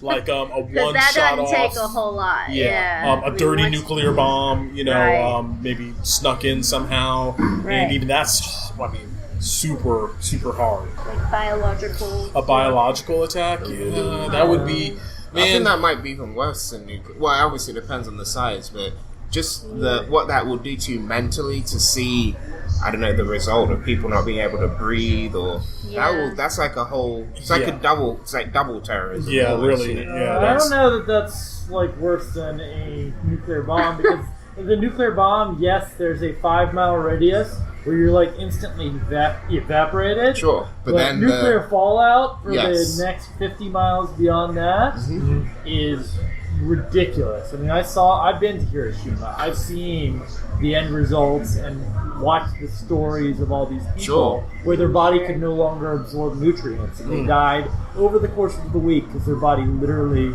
refused all nutrients that were put into it. dang, And I'm son, sure now that's they insane. could make them more widespread too. But now Than nuclear 50 bombs miles. are 10 times more powerful. That's what I was Even about more to so. say. Oh yeah, it's Oh, yeah, amazing it's how like- powerful they are now. It's insane. I mean, a biological attack would be it'd have to be so covert, right? Like, I mean, Yeah. I have a Well, hard that's time what- imagining a nation being like, yeah, we sent Yeah, exactly. So the- But it's not going to be a super small nation. they've already done it. Right, that's Is it what gonna they're be a nation? kind We of. had the what's it called the porn magazines that were sent out. the anthrax. The anthrax Yeah. virus. I'm Yeah. saying and they do say that well, I guess when I studied political science, the bigger concern would be more covert actions. Like, for example, Russia completely influencing. Exactly. Our media Why would you and- go above ground with that? Why would you say we didn't? I mean, if you Yeah. could just interject that into a given Yeah. society and just let it run. Or cut off power, like a hijack. I mean, if Snowden's to be fully believed on all of his stuff, and again, all of his NSA stuff proven, we've actually installed in many smaller countries tripwires that we could actually turn Back off all up. their power Yeah. in one swoop. Nuts. So if Nuts. we've done it to other countries, who Yeah, knows they're if preparing somebody's for. preparing Russia for with that. us, I think Russia on on this level they've been way ahead of the Yeah, US on that. they I think say the US that. is so reactionary as far as Right. computers and tech. Yeah, they're it's kind of scary actually how far behind. I mean, I think our political system is so fragile here in the United States. I think the more and more I think about it, Russia engaging us on that level, with that type of propaganda, our country, our major test of our political system was the Civil War. And but after that, we haven't had any We've never really questioned- strong, I think, disruption to our No, political we've been environment. very fortunate and we've been in super that. fortunate, and I think it's made us a bit soft in that area. and Russia's really, I think, exploiting that on a whole nother level. That's the only way, man. That's the only way, is that a country disrupts us internally to the point where we just cannot function as a nation anymore. when we eat each other Yeah, up. we just eat each other alive. Hey, it's working so far. Let's be Yeah, honest. man. We are Dude, getting more and more polarized. It's and- insane. You got More than this is. I mean, are we more talking about- polarized now than any time Ever. other than Ever. the very beginning? Obviously, I Yeah. think we are So we talked about it 2 weeks ago, Yeah. our social media. You've got this because huge- it's making us that way. Because the media and everything is It pushing really- us Well, further. the media is reinforcing us and then moving us slightly Yeah. further. Like we're talking about the disappearance of the middle class. How about the people? Like I consider Moderates. myself a true moderate, where I try to sit as middle ground as I can, and we're disappearing faster than the middle class. Oh, ever yeah. did. Moderates just get ripped apart from both sides. Definitely. Yeah, If I make any argument that goes counter to the people I'm with on any side, it's just kind of like, Yeah. you're not supposed to say that. What's wrong I'm with the you? same way. I get it from both sides. It's strange to see how this goes. I get no sense that it's like slowing down either. I don't get any sense that we're coming to terms with it. It's like it's just getting, the gulf seems to be getting like bigger. And I have to blame Trump for that as well. I think him he's so good at just dividing even more. So everything he steps into, like for instance the NFL, perfect example. Yeah. You know, it was a couple players, and it was really dying down to a point where it was like 5 or 6 players a week out of 3,000 in the NFL. And then Trump gets involved, Out of and it's nowhere. just like Grabs the mic. everything. Yeah. So there's also, I've heard, how he's kind of Russia's useful idiot. He's in debt to a lot of Russians, supposedly. He made lots of trips. He has a lot of business interests over there. They could have been grooming him for a long time for something like this. Now, it worked out better than they could have ever imagined, but I can buy that. Yeah. He's I could see kind of their weapon too. We'll find out for certain if he releases Putin's money. And Yeah. I know, right? I hear you, however, I do still believe, I still am optimistic. I do believe at least we have a common American thread for the most part of decency. Yeah, I think this will be a lesson for future generations, and maybe we'll get the right message, and we'll be able to go ahead and move forward. Or maybe we'll get the wrong message. Yeah. What I heard today hopefully was it- interesting. I was listening to a podcast from Jordan B. Peterson, and he's like a Canadian professor. He's pretty interesting. I like guy. Jordan Peterson. Yeah, he's really good. He does a lot of good Bible interpretations about morality and ethics and stuff like that. Yeah, check him out, by the way. Yeah, check it out. It's really, really He's a moderate. He's a true moderate. moderate. True moderate. Like, he's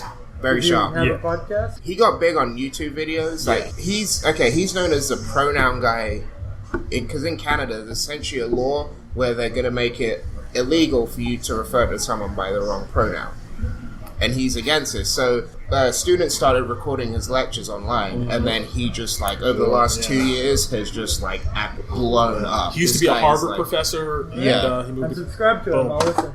Yeah, check it out. It's amazing. check his YouTube But he videos said out, something too. really It's great. interesting recently. World War II was remembered not because 6 million Jews got murdered necessarily, not slavery and stuff is remembered not because generations and generations of African Americans in the United States were put under the social thumb of somebody, but they're remembered because it shows us what we as humans are really capable of, Absolutely. right? That's the reason why it's reinforced in our history and our books. It's not just a fact. It's not just a sticky note to, say, hey, now you're informed about this. Most of history, the stuff we put in books is a demonstration of what's really important about the capacity of humanity in good or bad. And hopefully in future, when we look back on this, we realize we still have the capacity today, even with all the knowledge we have, even with all the history of World War II tyrants and stuff, we still have the capacity to unravel and go into extremes and destroy our society from within if we're not careful. The line between good and evil lies in the heart of every man. He was talking about that. Yeah. He studied the Soviet Union a lot and gulags, and that was what kind of led him to, again, this whole human beings are capable of amazing stuff, but he's every single one of us inside has some dark stuff that we'll do if the circumstances are right. I've talked about it before, the experiment where they had an actor playing and they gave somebody a electric shock thing and were told to shock the person, and if it got to a certain level and they were acting like extreme pain, someone would just come in and encourage them to keep going if they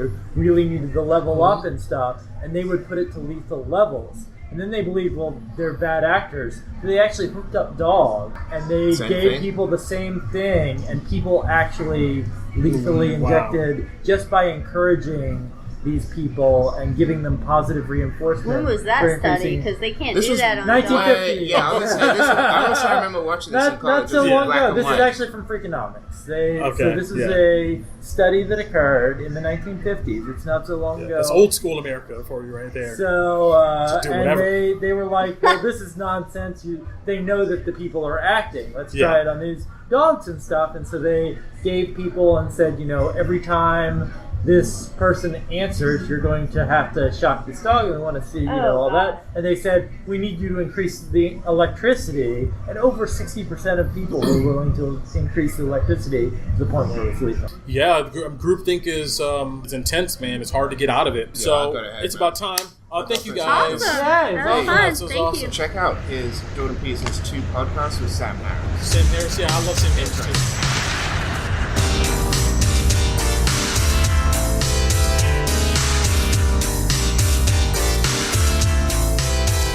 And there you have it, folks. Another conversation down. And I don't know how many more to go. Maybe forever. I don't know. Could I do this forever? Probably. I mean, I love some podcasts. And as you hear from our conversations, I also love talking a lot too. But thank you guys for going ahead and tuning in. And all I need from you guys, if you enjoy hearing these conversations, is just for you to go ahead and subscribe.